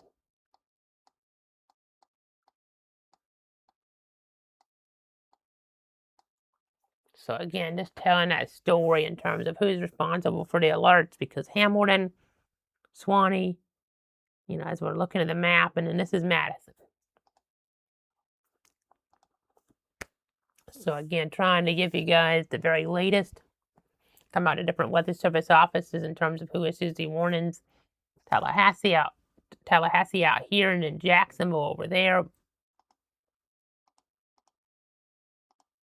Okay, we got a new warning now. Lafayette and Taylor until 4:30 on the southern periphery. It's right around, you know, Perry's under it, but the worst is, you know, just on the northern side. We're really starting to see some upscale growth with this. So at 3:49, a severe thunderstorm is located 11 miles northeast of Perry, moving east at 30 miles an hour. We're talking about a Perry, Chancey, over toward the Buckville area, Mayo Junction, Townsend, Lake Bird, Hampton Springs. You have the Bucell Junction, the airport there as well under that. So a new warning now to 4:30 for parts of Taylor and Lafayette. Does not include Mayo proper yet. They're right on the edge, but not quite including Mayo there yet. They're in toward Lafayette County. But again, just continuing to watch the overall trends here. Watching those overall weather trends. You can kind of see here that wind pretty strong right there in northern Taylor County.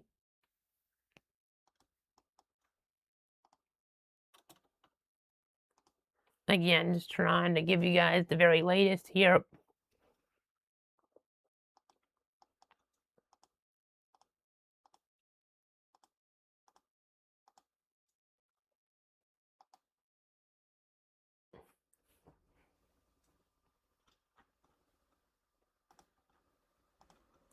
Again, watching things track across the eastern Big Bend. Eventually, this will be considered more north central Florida, but right now, still the Big Bend.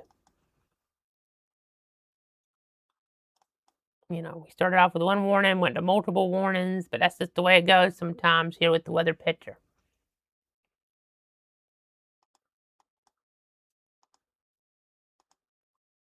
It is as into South Georgia some. Still think the worst is more North Florida. I won't change our descriptions on anything. It may take a minute anyway. for the videos if I were to try to do that. And, the focus is still the Big Bend, even if it has multiple warnings now, not just one.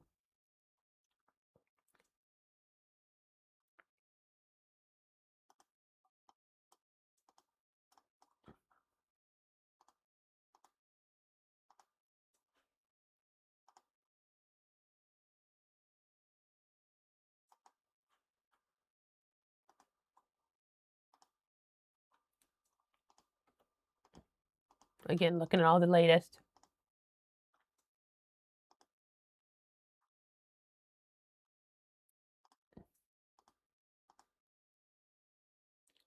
Let's get down on the street level mapping.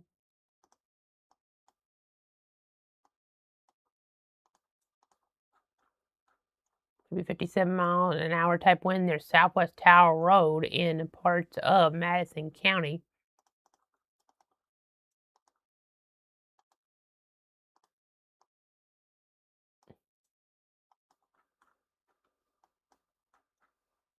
Southwest Stevens Road, Southwest Paul Road. Moving in that area, Southwest Elvie Road, Southwest Clear Lake Road, Tower Road. Maybe Southeast Midway Church Road, Southeast Lamar Loop. So again, some of this wind energy coming on in. Just got to be very mindful as we look at the different radar scans. That latest warning, the Weather Service just tracking it east at 30, but there's a little bit of a northerly component.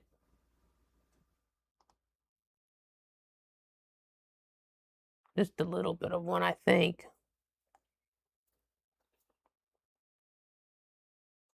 We're seeing some growth to the south, so it makes it a little bit tricky, but we'll just kind of track all this here. So you see Madison at 401, Lee at 410, Lake Park at 421, and Jennings at 446. So this activity coming on in here this afternoon. Definitely got to be very mindful as conditions deteriorate. Whenever thunder roars, you need to go indoors. Seeing this weather impact. I'll move this over just a little bit here. If you're watching like on YouTube, maybe on your Roku TV or something, it's possible, depending on how you have it ratioed, it might start to cut some stuff off on that track. So I moved that in just a little bit there as we look here. I know you can watch, cloud weather on like, Roku through that YouTube app there on, Roku TV, something like that. So that's a good way, if you're, wanting to kind of follow along, but you want to also look at your computer or something at the same time. You can kind of keep covered up simultaneous that way. So again, just something to bear in mind. I'm on YouTube there at Clouds Weather. Many of you watching over there right now. Just appreciate you guys tuning in here and trusting me.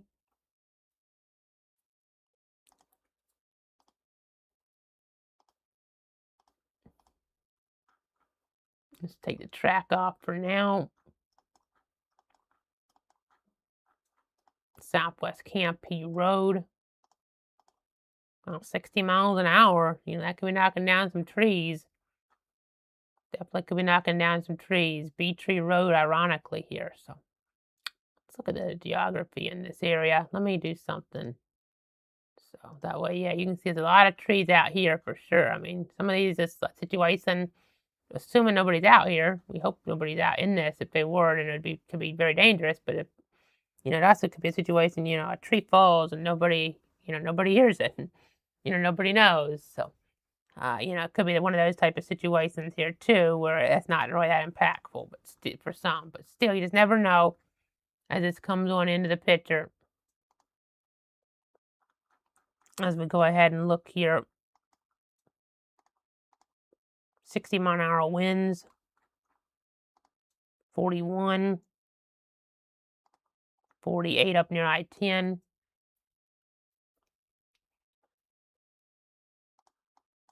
Again, continuing to watch the Doppler perspective.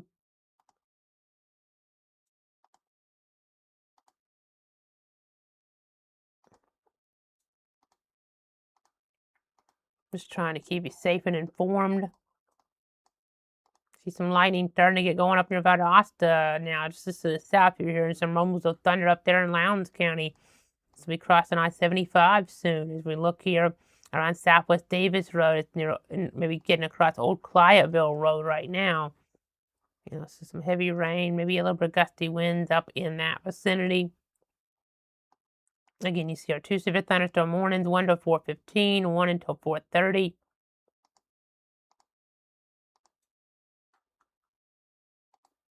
Again, continuing to give you the latest. 59-mile-an-hour winds. A little less than some of this, but so just got to be very careful.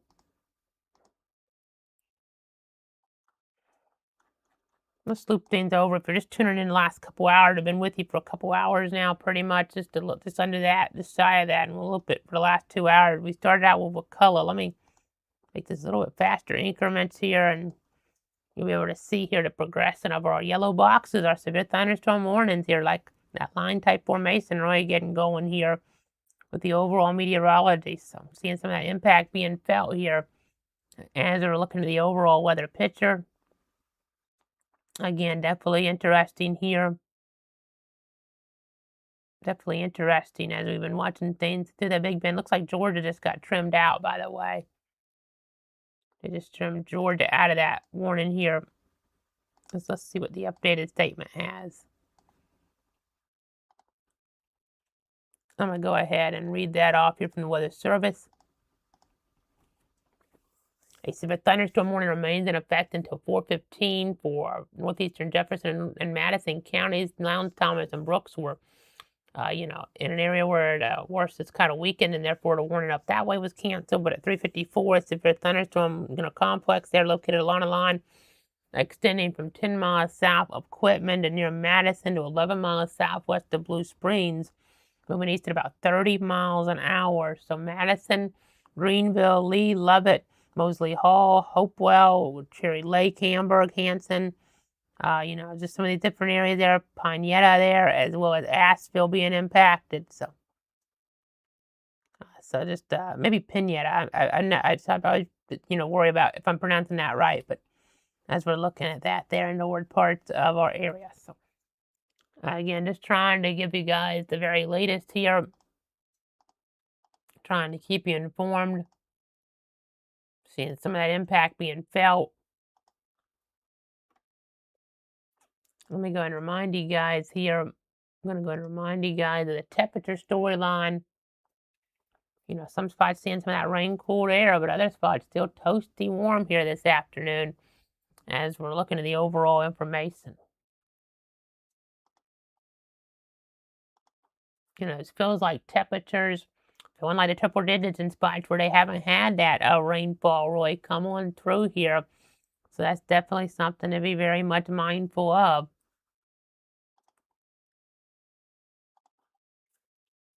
And then power outages, you see a good bit there out toward the Big Bend.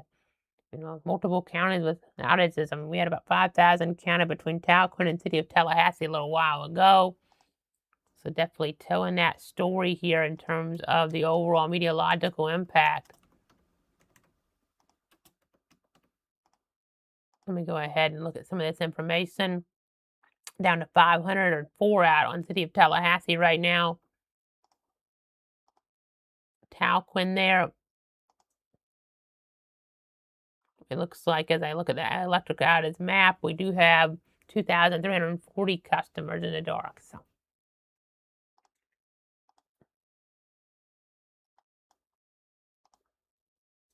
again, we'll get back to the Tallahassee radar. I want to go to Valdosta's radar, but it's down, unfortunately. So again, 57 miles an hour there, Madison County there, south of I-10, 45 in northern Taylor County. As we start to, track this from the eastern Big Bend into the Shawnee River Valley, we'll have to see what Jacksonville's weather service decides. I'm not sure. Hopefully you guys are still with me here. Hopefully you guys are still with me this afternoon.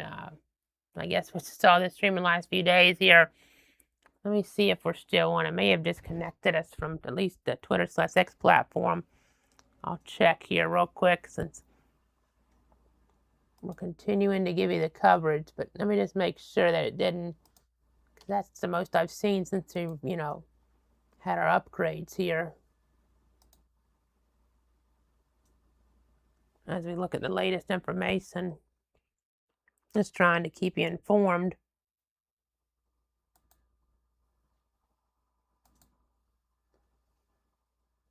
Just trying to keep you up to date. Just going to see if that stream's still going on some other platforms.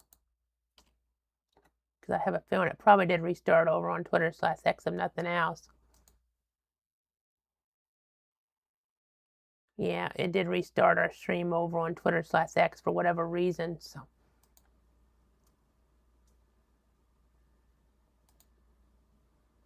Okay, special weather statement for parts of Swanee and Hamilton right now, so maybe not going in the severe thunderstorm warning direction, but we'll see.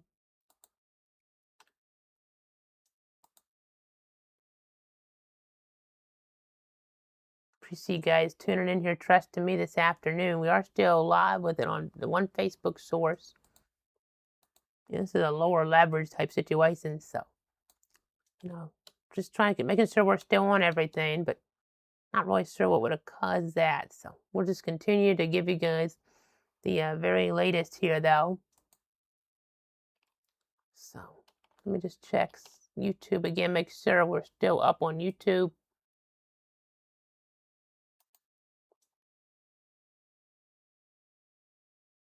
Yeah, it looks like we're good to go over there. So just want to make sure that everything's still going here. I don't know what happened with that, but just for a second, it dropped a bunch of frames there with our stream. But I appreciate you guys tuning in, trusting me. So you see here that wind energy trying to go off more towards Swanee County. You can see some of this wind activity. Again, we're in the eastern Big Bend right now with a couple severe thunderstorm warnings in play. Just watching the overall progression of this. 55 miles an hour, 41. Let's get down here to street level. See Southeast Midway Church Road. We'll look here and see if we can get, more like Southeast Lamar Loop. Just telling that weather story. That's even a brighter pixel right there. 60-mile-an-hour winds a possibility. Definitely got to be mindful of them. Just trying to keep you guys safe and informed. Been with you for a couple hours now. Looks like some lightning really starting to get going in Lowndes there. We'll have to see if we end up getting some type of warning up there. It was kind of right on the edge of the one where they dropped it down, trimmed it back, but we might end up getting a separate warning up there. We'll have to see as we look at the overall situation. And now Lowndes, of course, that's Lowndes is Tallahassee, but Clint's, county. So let me go ahead and let me draw this out real quick. So, okay, so this is where the CWAs kind of switch off here.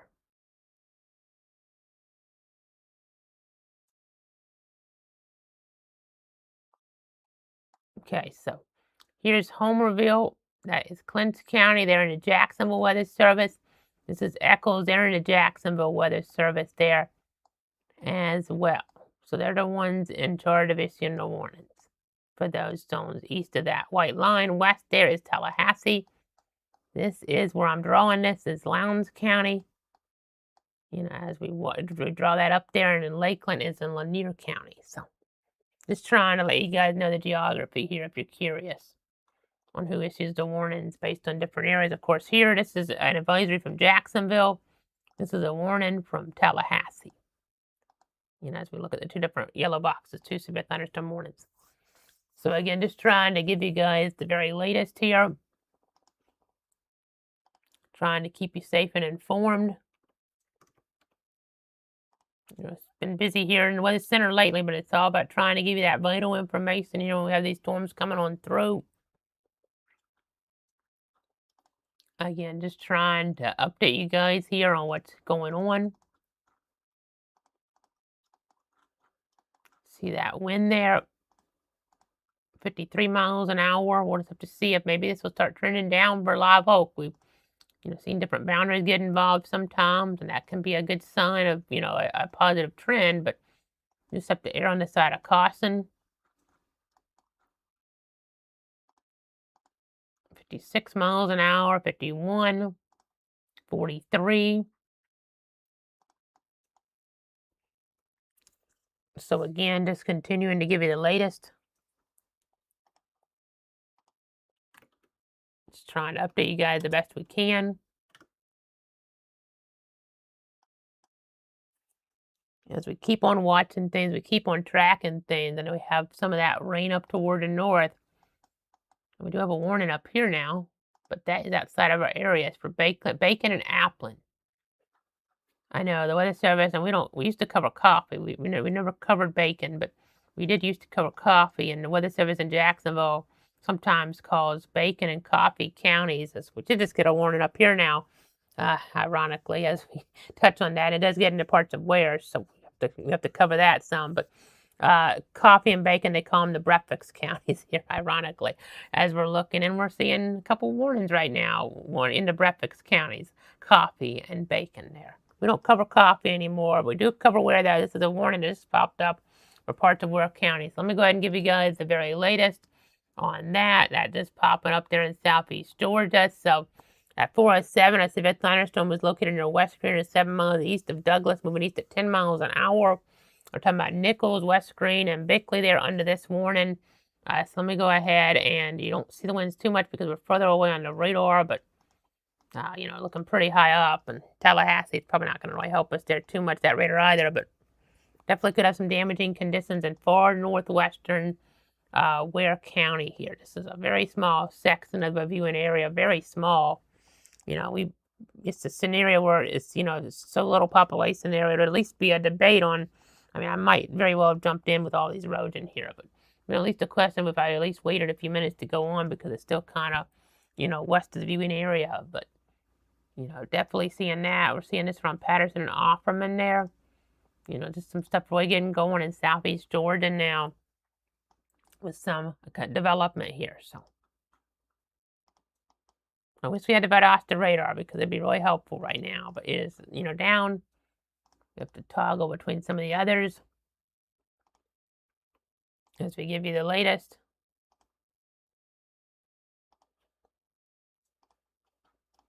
You can see right there on the line, 58 miles an hour, eastern Madison.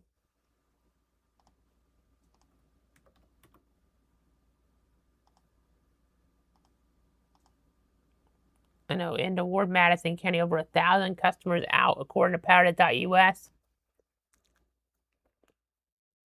So this wind impact being felt for sure.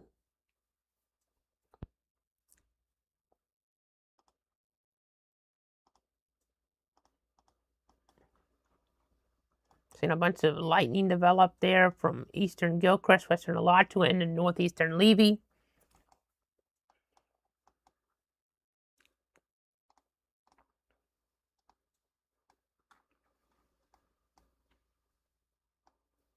Again, just continuing to watch the picture. A lot of, kind of interesting convection there in terms of what we've dealt with. Some of this is not tracking the same way as it was, thankfully. That's not going maybe due southeast there, hopefully, as I try to watch the overall pattern. But this all kind of coming together down here isn't ideal, because we've already had all that heavy rain yesterday. Some of these areas. So this could start to become a problem up there in towards southeast Georgia. And some of that's just starting to get into their area barely, and most of it's just out of the area right now. But again, trying to keep you up to date. Trying to keep you informed.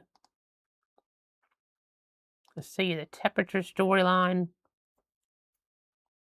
91 Stark, 92 Gainesville. So some warmer temperatures here off toward the east, more unstable here with the meteorology. 93 Jacksonville. As we look at Jacksonville, I do want to say the heat index values here, and we're going to go ahead and see that right now.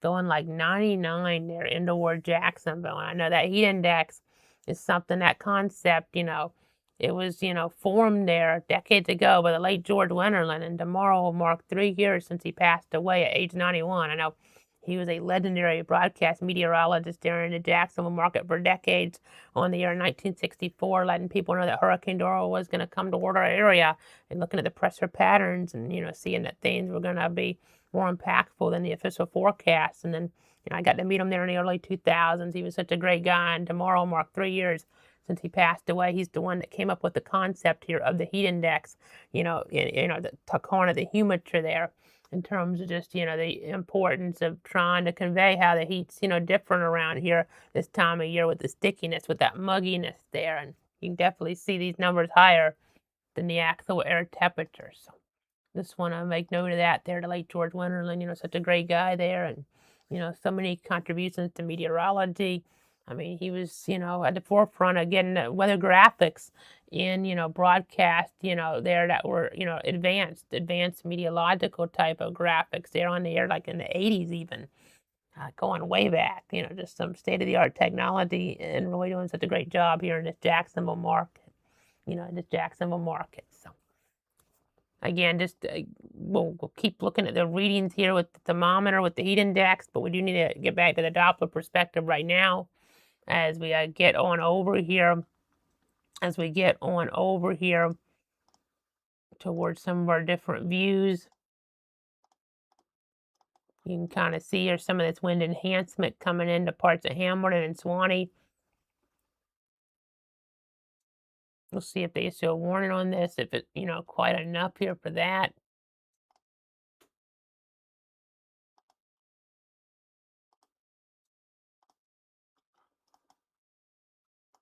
You see some stuff in Southern Lowndes that looks pretty aggressive. Of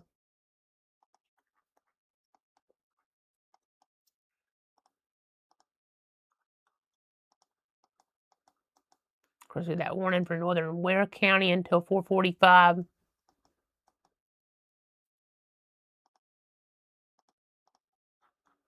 Right in the spot where it really used about the radar right now, but just trying to manage things the best we can with the storm activity.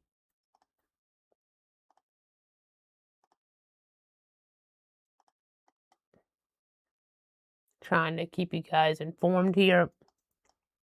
Let's go ahead and give you an idea of where this is moving, whether it's severe or not. Let's give you guys a storm track there for the Live Oak area.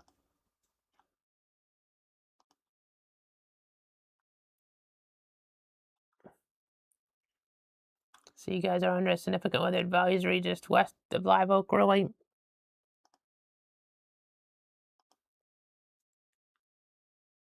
East at 25. That's the movement.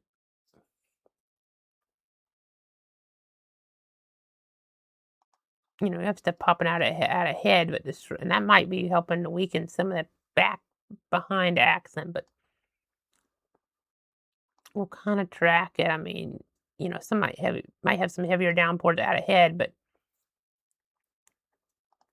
Live Oak, but at least by about 4:45, the more formidable accent holds together back behind. But that more formidable accent out, back behind there holds together. But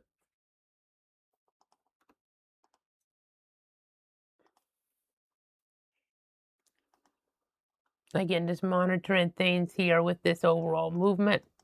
Movement advisory on this out towards Lowndes County now to 4:45. Some gustier winds out there.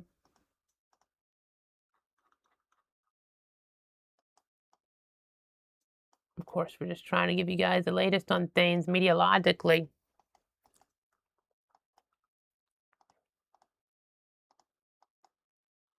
Watching things in southeast Georgia there. Quite a bit of lightning just northwest of the area around Nichols, but we do have that warning technically getting into Ware now until 4:45.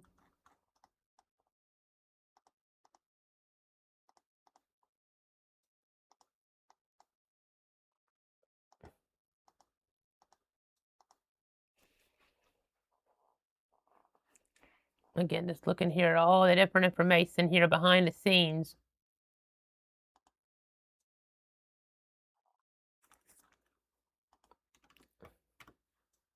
Of course, if you haven't already downloaded the Cloud Weather app, make sure you do that there. KC Cloud Weather in the Apple App Store, the Google Play Store, it's Cloud Weather. That's how it's listed there. And just, you know, you can see interactive radar, get lightning alerts, get some other important alerts like these severe warnings as they're happening, you know, and getting issued. And then you can soon after, if I'm not already on for another warning or something like that, you can soon after just get into the app there and see the live stream, you know, of this coverage here right in toward that interface. So really helpful, obviously. You know, I would think in terms of being able to give you guys that latest enable, you know, in terms of, you know, you being enabled to get that latest. So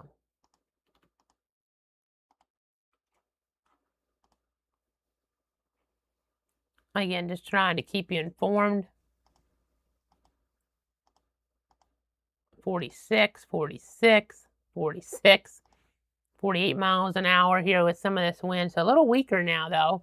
I laugh a little because of all this being the same number, but it is a little bit of a positive trend based on we saw kind of that boundary there involved. And let me loop this back around. And I've really been wanting to put that oscillator up, but it's not working right now. But you'll be able to see the boundary here. If I loop this somewhat, kind of, and that might be a sign, you know, where we're having some weakening. You know, the overall setup here on this, as it's held together for a while, but again, just trying to keep you informed, trying to give you guys the very latest here. And on the Twitter Sluts X platform, the stream restarted, but, you know, just a little bit of a, I guess, internet hiccup there, but just appreciate you guys tuning in, trusting me on this Saturday. What we're going to do right now, we're going to take a quick 60-second break, gather some more information. I'll be back here in cloud weather after this quick, you know, just 60-second look back here at some of our coverage over the last half decade or so. Some really big weather events have definitely had an impact here towards some in the viewing circle. Well, let's see. It's not wanting to play for me right off. So we'll go ahead and just look at the radar just a little bit more here. Again, just trying to give you guys the very latest. I guess our system's starting to, you know, it's been overworked here lately, but I think we'll try to do that one more time. So let's go ahead and try to take that break again, and we'll be back. In the last half decade or so, our area and the region have been through a lot. Stay safe, but it's going to be memorable. I was there around 4 p.m. to document them. Life-threatening situation here. So, again, that's the storyline there. Oh, I think we just had another power flash. Another power flash. Sometimes Bradford County is a tough spot to see a spin-up tornadoes, so we just want you to go ahead and be inside and away from windows. Can't even completely rule out a quick spin-up tornado, so things have started to escalate here. Please take shelter. This is going to cause a lot of damage. Radar confirmed tornado in southeastern Georgia. We're seeing areas there around Perry. Bear the brunt of this coming into these communities and ravaging them. That's what we got to get you guys out. You got to run from that water. You got to evacuate. You got to follow these orders. This is as serious of a situation as I've seen. This is the eye wall. This is where some of the worst of the weather is. When hazardous weather threatens, trust clouds weather. Back here in the Weather Center right now, just appreciate everybody tuning in, trusting me here on this Saturday, this June 20th here, 2026. So trying to watch things the best we can in the Weather Center. I know as we look at some of these areas being impacted here by these strong to severe storms, Swanee River Valley, Eastern Big Bend, you know, this is nothing like Helene. We showed you some of that coverage from back then, but you know, I'll see what the radar looked like back then. I mean, this was, you know, such a stark contrast to what we're dealing with now. And that was a widespread destructive event. And, you know, still some folks are recovering in this part of our area here after Helene made its way through, after, you know, the year before Dahlia made its way through, and in between, right before Helene, Debbie made its way through as we were seeing in that montage. But this radar imagery really captured those winds well over the 100-mile-an-hour mark there. Just a terrible, terrible thing as we were looking toward these parts of our area there with that overall impact. It was just, you know, just a serious, serious situation. We didn't have this technology then, but I put this together so we could kind of look back at it from time to time and just remember, you know, Helene, that benchmark storm for part of our area, but like toward the east where we're at in Stark, it's still Dora, the one George Winterland covered that I was just talking about a moment ago, you know, back in 1964 where he gave us the heads up, you know, for our local viewers here, North Central, Northeast Florida. But again, you're just looking back at Helene. That was the benchmark storm out west there in 2024 for from about Lake City westward. Really just seeing that impact being felt so much out that way, as that recovery process still goes on here today, as we look out toward those different spots here. But, our coverage area, there's our 38 counties. Just reminding you guys where we're at. We still that warning for parts of Taylor, Lafayette, and then we also have a warning for parts of Ware in southeast Georgia. Just a little sliver of Ware as well under a severe thunderstorm warning. So, just always important to keep that geographic perspective as we try to give you the very latest.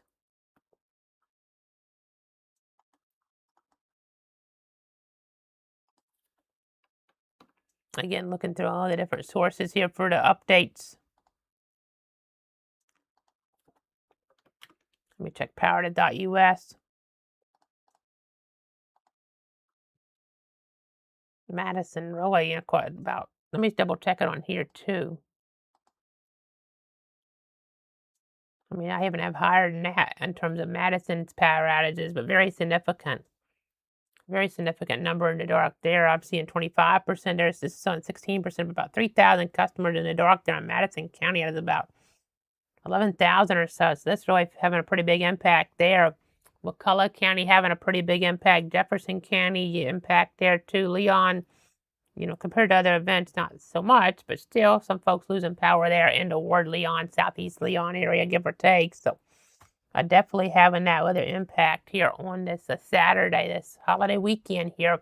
Father's Day tomorrow, Juneteenth there yesterday. So a lot of folks traveling, obviously being caught out in these adverse conditions. So just got to be really mindful here with all the inclement weather for sure. A lot of us still staying dry with some of the warmer temperatures still. We're still in the 90s here east of Stark, but, watching some of this activity overall here. Let's get back on over to the wind mode here on Doppler. 54 miles an hour, so they're not going with a warning right now in here, but 50 miles an hour, just under severe on those numbers. But as this gets closer toward Live Oak there in toward Suwannee County. And you see here a little bit of Ware County under this warning of 445. It's so far away from the radar views, it's kind of hard to know exactly what's reaching down to the surface there, but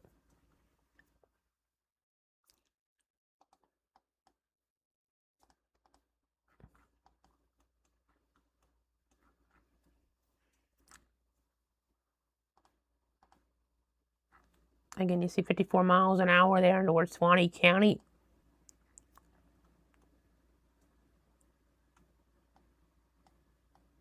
Just got to be mindful. Let me see if they're going to, that's going only for 5 more minutes, so. Let me see if there's any updates, though, on that. Don't see anything right now, but I'll keep you updated to see if that, I don't think that's going to, I was just thinking they might go ahead and drop it early because they're not going to extend that. They can't really anyway because that's more than Jacksonville. This is Tallahassee, but that's Jacksonville, so.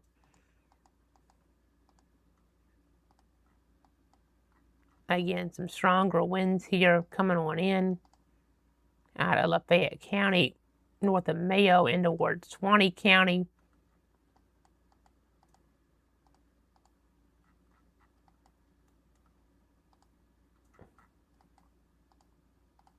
Got a little bit less here showing up for Ware, but it could be worse than that just based on we're so far from the radar.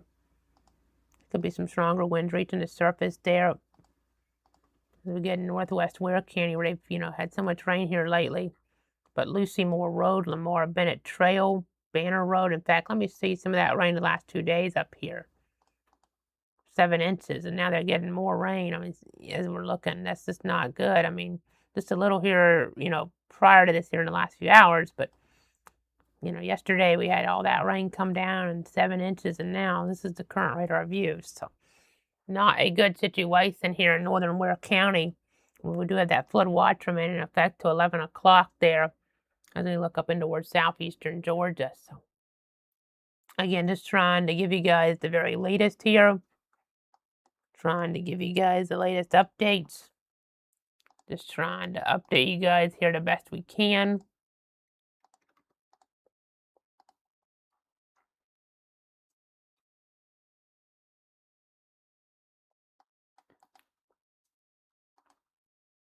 Kind of a tricky situation because I know this is right on the edge of needing, another warning, maybe in the Swanee, but if it was just for that and we didn't have another warning, I'd probably wrap it. You see 5350s, pretty strong wind still coming in live over the next couple minutes. Be prepared for that. But as we get into Georgia, we technically do have a warning for a very small sliver of our area, and it's hard to know exactly what could be reaching up in here with some of this wind potential around Banner Road, Lucy Moore Road, Old Nichols Highway, because we don't have the Moody radar. We're having to look way up here. Obviously. On the tilt, I mean, we're looking at almost 7,000 feet up, so. Got some pretty strong accent in northeastern Pierce County. This is pretty strong looking, even stronger looking, but that's just outside of it in Wayne County, southeast of Jessup. See some flood advisories further up, but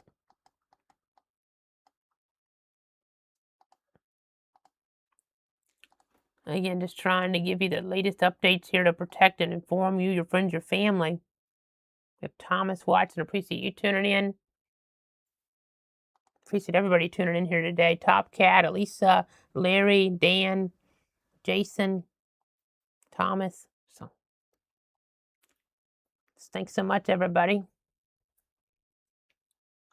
Just really appreciate everybody watching.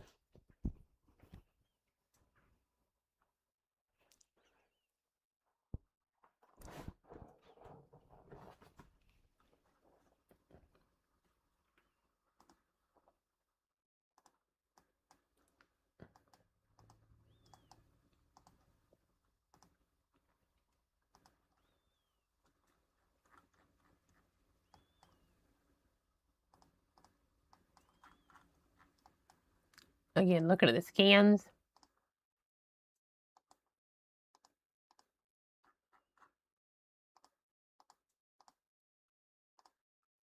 Northern 20.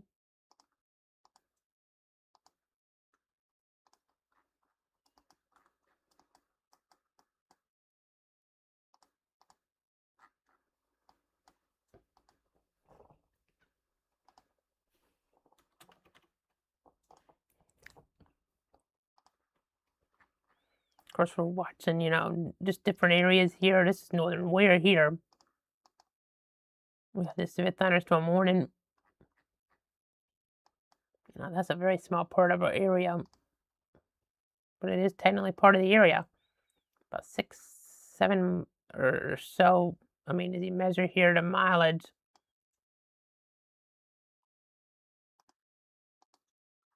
See, the other warning just went away to the east, and then this warning just went away. Have quite a bit of lightning there. Let's get down to the south with this. You see parts of southwestern Alachua and the eastern Levy counties. Southwest Alachua and in eastern Levy County there, really, with some of this activity, all this lightning around Williston. So we look up 27. It's a rough go all the way into Archer there right now and through Half Moon. And yeah, just, now there's an advisory being issued for that until 5 o'clock. So Jacksonville office is in for parts of Alachua and Marion now. So let's go ahead and look at some of the information on this.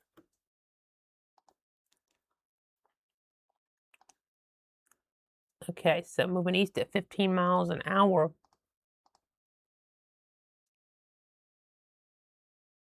Looks pretty due east almost there. From what I can tell, the best I can tell. We go to the Jacksonville radar because I put her in Tampa. They're both, not that close to it, but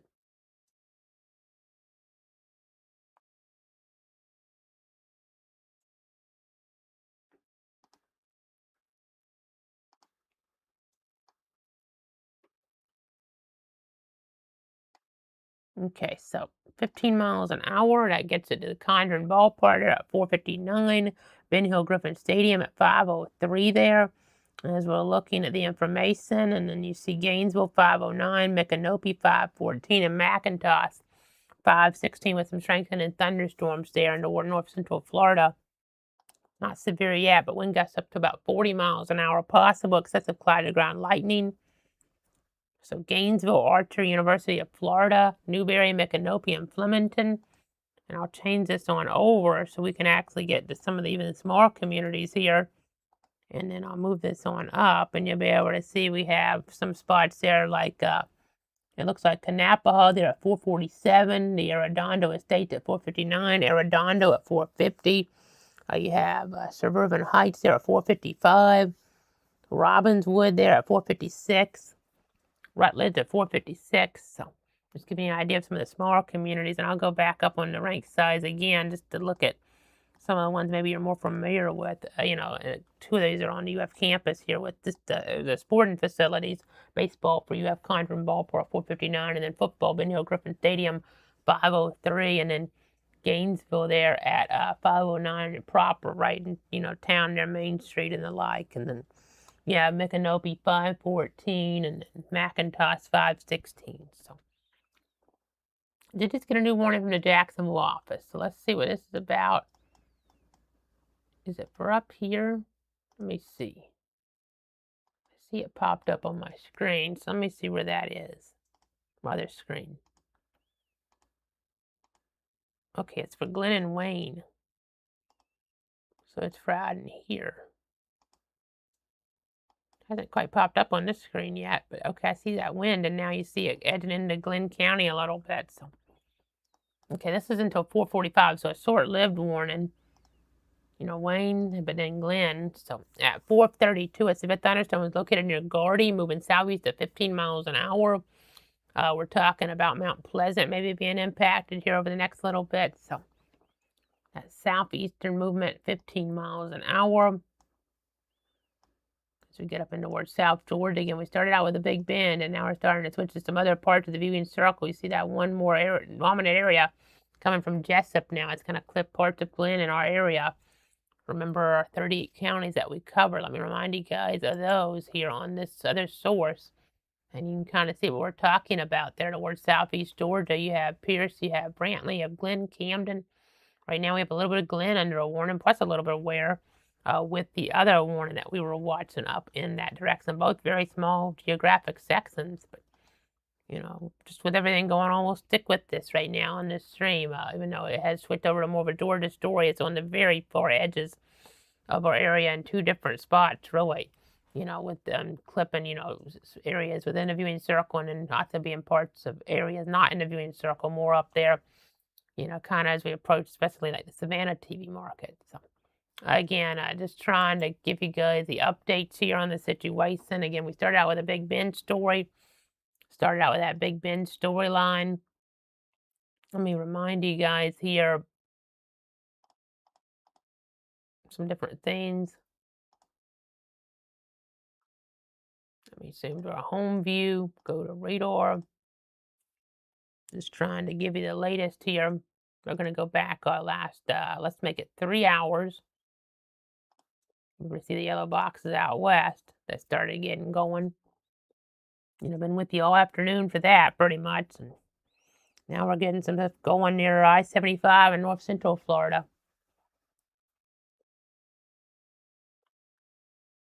Again, just seeing the overall scenario here evolve.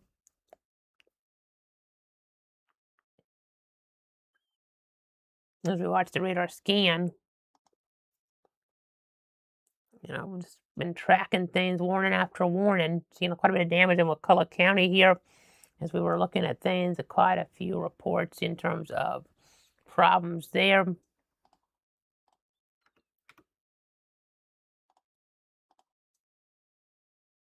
In terms of McCulloch County, it was numerous trees and power lines down there.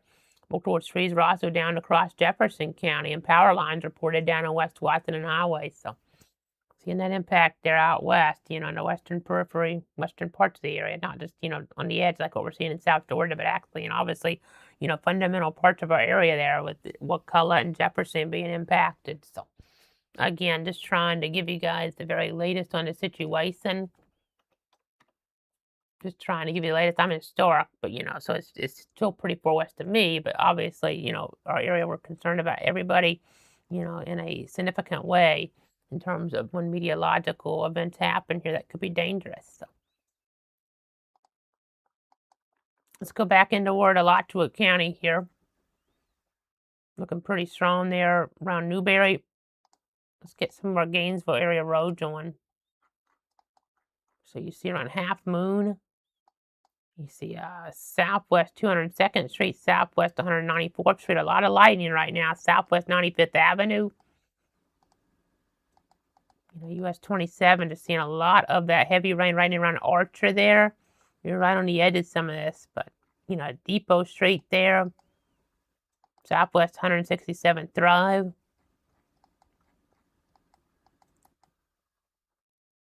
Again, seeing the lightning. Just whenever thunder roars, go indoors. Whether there's not a warning yet, not necessarily needing a warning. It's so far on the radar, it'd be hard to know. I mean, Tampa radar is showing a little bit more wind in there. Let me click on a different pixel because I think that's a little stronger than that. 41 miles an hour, so around Newberry. As we keep you guys up to date.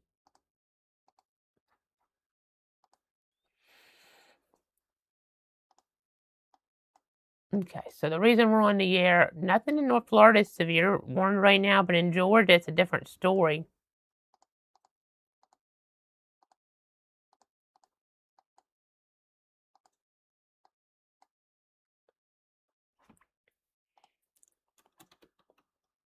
We do have Ware County, severe thunderstorm warning at 4:45. Advisory further back or further out to the east till 5. I know a lot of you guys still not getting rain like around Stark, and you're wondering, like, why am I on here for hour after hour? We're, of course, committed to our 38 counties, but it hadn't rained around Stark, but other areas are getting the storm action. But it's still just toasty warm here around Stark, where we're at in Bradford County. Looking here into the 90s. I also have 93 on my Davis weather station right now, by the way. Not cool out toward Tallahassee, though. 75 degrees there in toward Leon County. And so look at the overall scenario. Just continuing to track things here. That rain cool there out west, but not, not everybody out east has got it yet. So Live Oak's getting it. Latest update just came in there.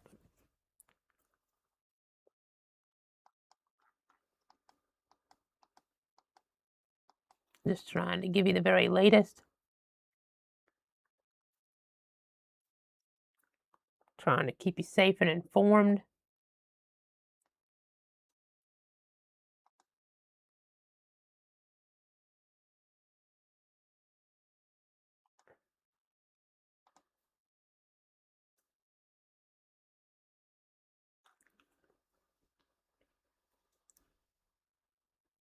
Just going through some of the different information here in the Weather Center.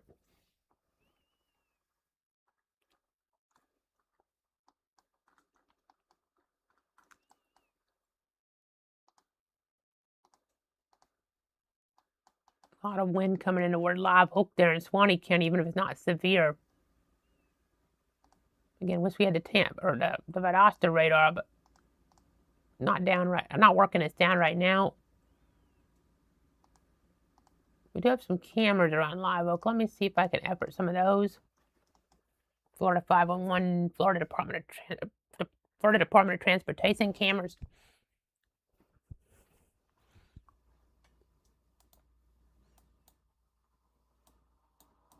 Let me try to get some of these on in.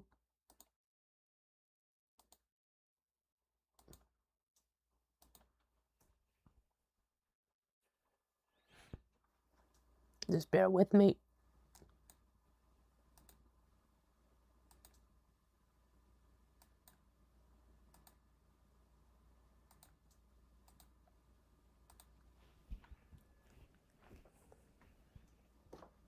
Just a one-man band here, but trying to give you the latest. Let's go ahead and pull this one up. 287 on I-10. Looking pretty rough out there right now with the wet conditions in towards Swanee County. Swanee River Valley.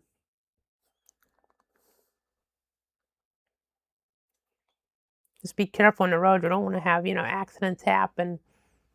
Just don't want to have tragedies happen. I know it's Father's Day weekend and so many people are out and about. You just got to be really careful.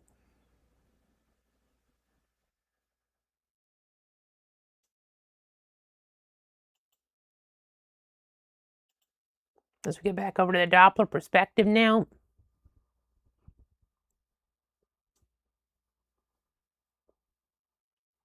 Just continuing to give you the latest.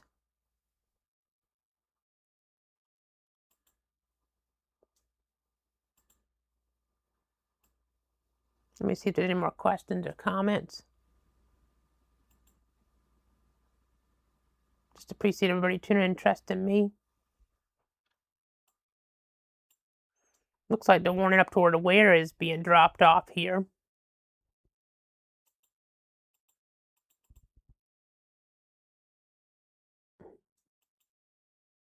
Okay, they're expiring that at 4:45, but I'll go ahead and move the map up here in just a second so we can look more at that activity.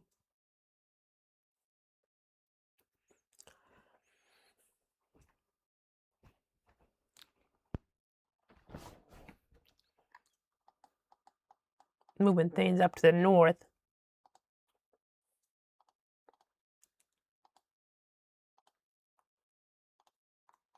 Okay, so they're going to let Ware go at 4:45. They're also going to expire Glenn County at 4:45. So that means we're going to be hopefully at 4:45 left with no warnings unless this one down toward Alachua ends up getting a warning. And of course, we'd have to be, right back here with you. Seeing a lot of lightning there in the Newberry to Archer area, but it's not officially severe warned right now. US 27, Southwest State Road 45. Let me go into another storm track, so at least we give you an advance heads up here, even if, whether it gets a warning and we have to jump back in, or if it doesn't, we still give you a warning of where this is headed here over the next little bit, because we have a lot of people that watch us there from, Alachua County there in north central Florida. So let me go ahead and see here.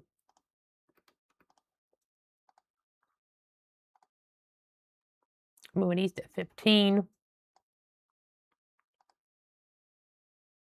me put a loop on here.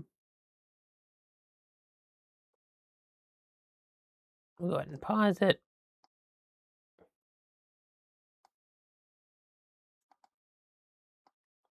Some of the areas that could be impacted: Condon Ballpark, Ben Hill Griffin Stadium, Gainesville, Micanopy.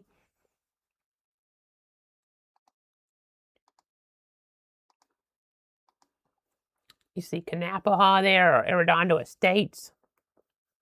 Some of these other spots there being impacted as well with the storyline. Again, this is a strong storm, not officially severe, but significant with advisory to 5 for parts of Alachua. At this moment, our other warnings should be jumping off the screen. They did for our area, just north of our area, literally right on the boundary. I mean, probably actually, right there on the line. It might actually try to sew it into Glen a little, but it's technically just from McIntosh there and up into Lawn. There's a severe thunderstorm warning until 5:15. So that's something folks are watching up that way, but we'll have to maybe watch at our area too, because that's so, the way that's kind of riding that line.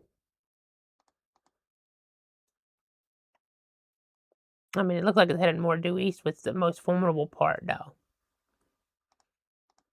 Eyes can make it a little bit hard to see, or it can be a little hard to see to your eyes, with this, with the different lines and the different angles here. But it looks like it's more going to McIntosh there, and less in Glen, less in Wayne. Glen is our area, and Jacksonville Weather Service. Wayne, out there, that is not our area, but it's Jacksonville Weather Service. But this is Charleston, South Carolina Weather Service, and the Savannah TV market up that way. So that's something they're contending with up there across the 995. We'll still have to watch. There's still stuff, lightning on the radar. Still pretty nasty. So whenever thunder ordering to go indoors, obviously, as we look at the overall situation.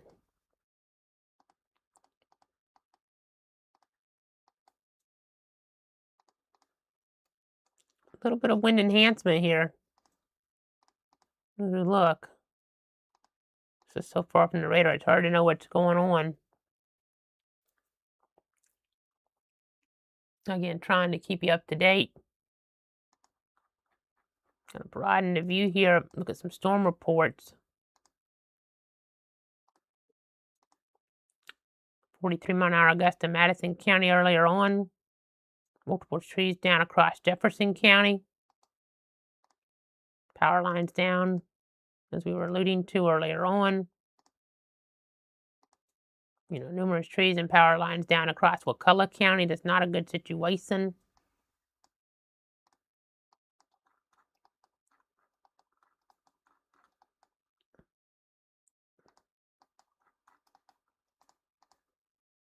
Definitely some stronger wind coming out of Levy County into a lot of it. It's hard to know if it's severe or not based on it being so far from the radar. Maybe a little small hail in there. Right around Southwest 95th Avenue. So far from the radar, it's hard to say, but under the Barron button says there could be some. Half Moon Pinesville down to the south around Southwest 95th Avenue.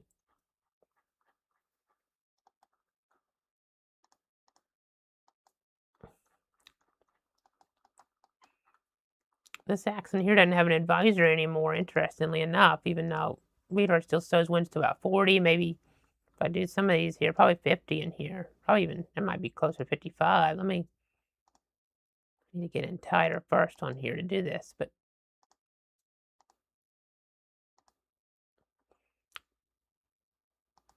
it's just some stronger winds here. Maybe just under severe limits, eastern Swanee headed into areas there around I-10 into Columbia. Familiar with, this area here, coming back from FSU to Stark over the years, right there.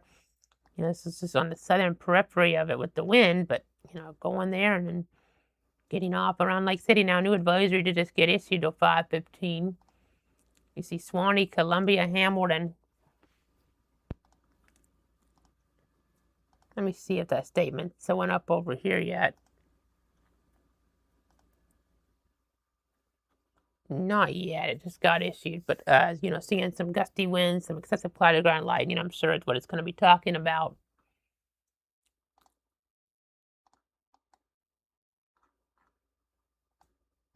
As we look at the overall impact around 77th Road, 89th Road there in towards Swanee County. That vicinity, it's not just, confined to those spots, but Alachua County significant weather advisory. Southwest 95th Avenue, Southwest State Road 45, Southwest 183rd Drive.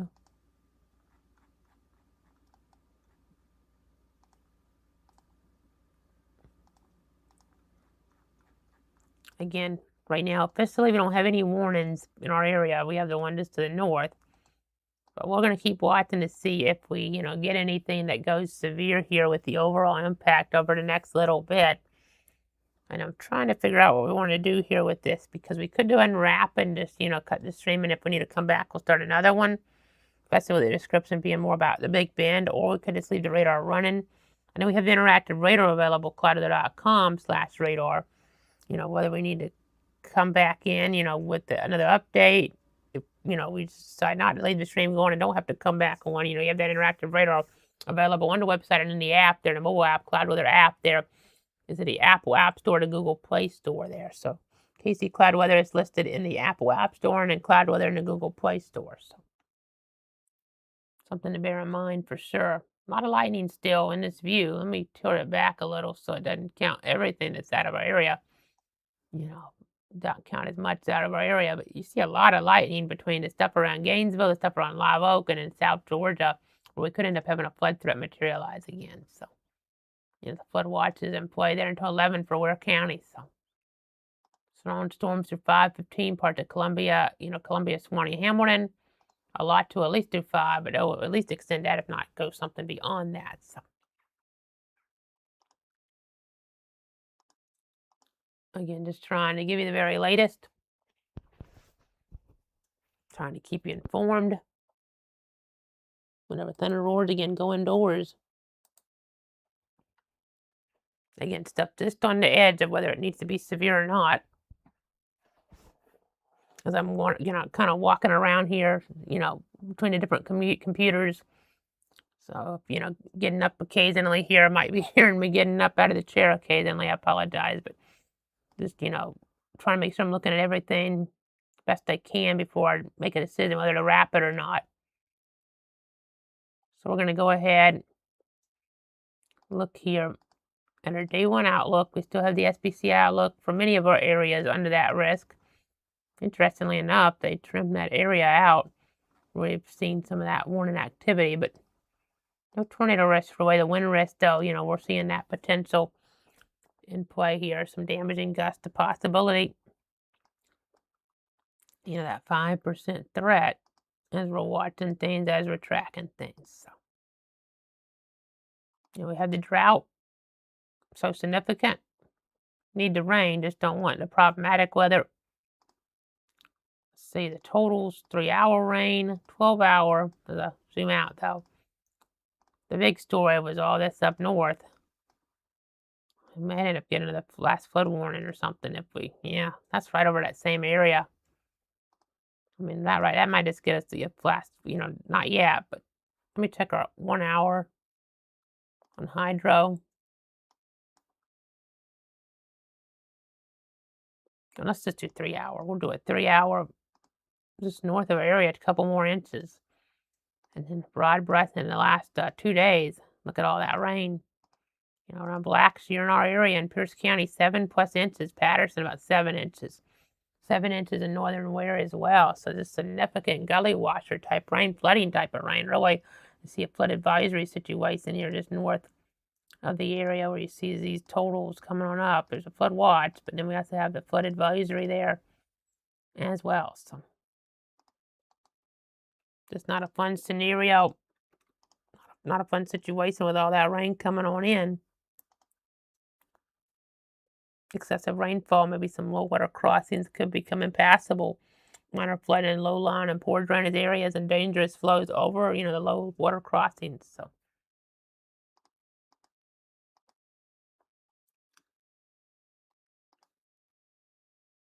again, continuing to give you the latest. I think we're going to wrap it or plan on wrapping it here in just a second.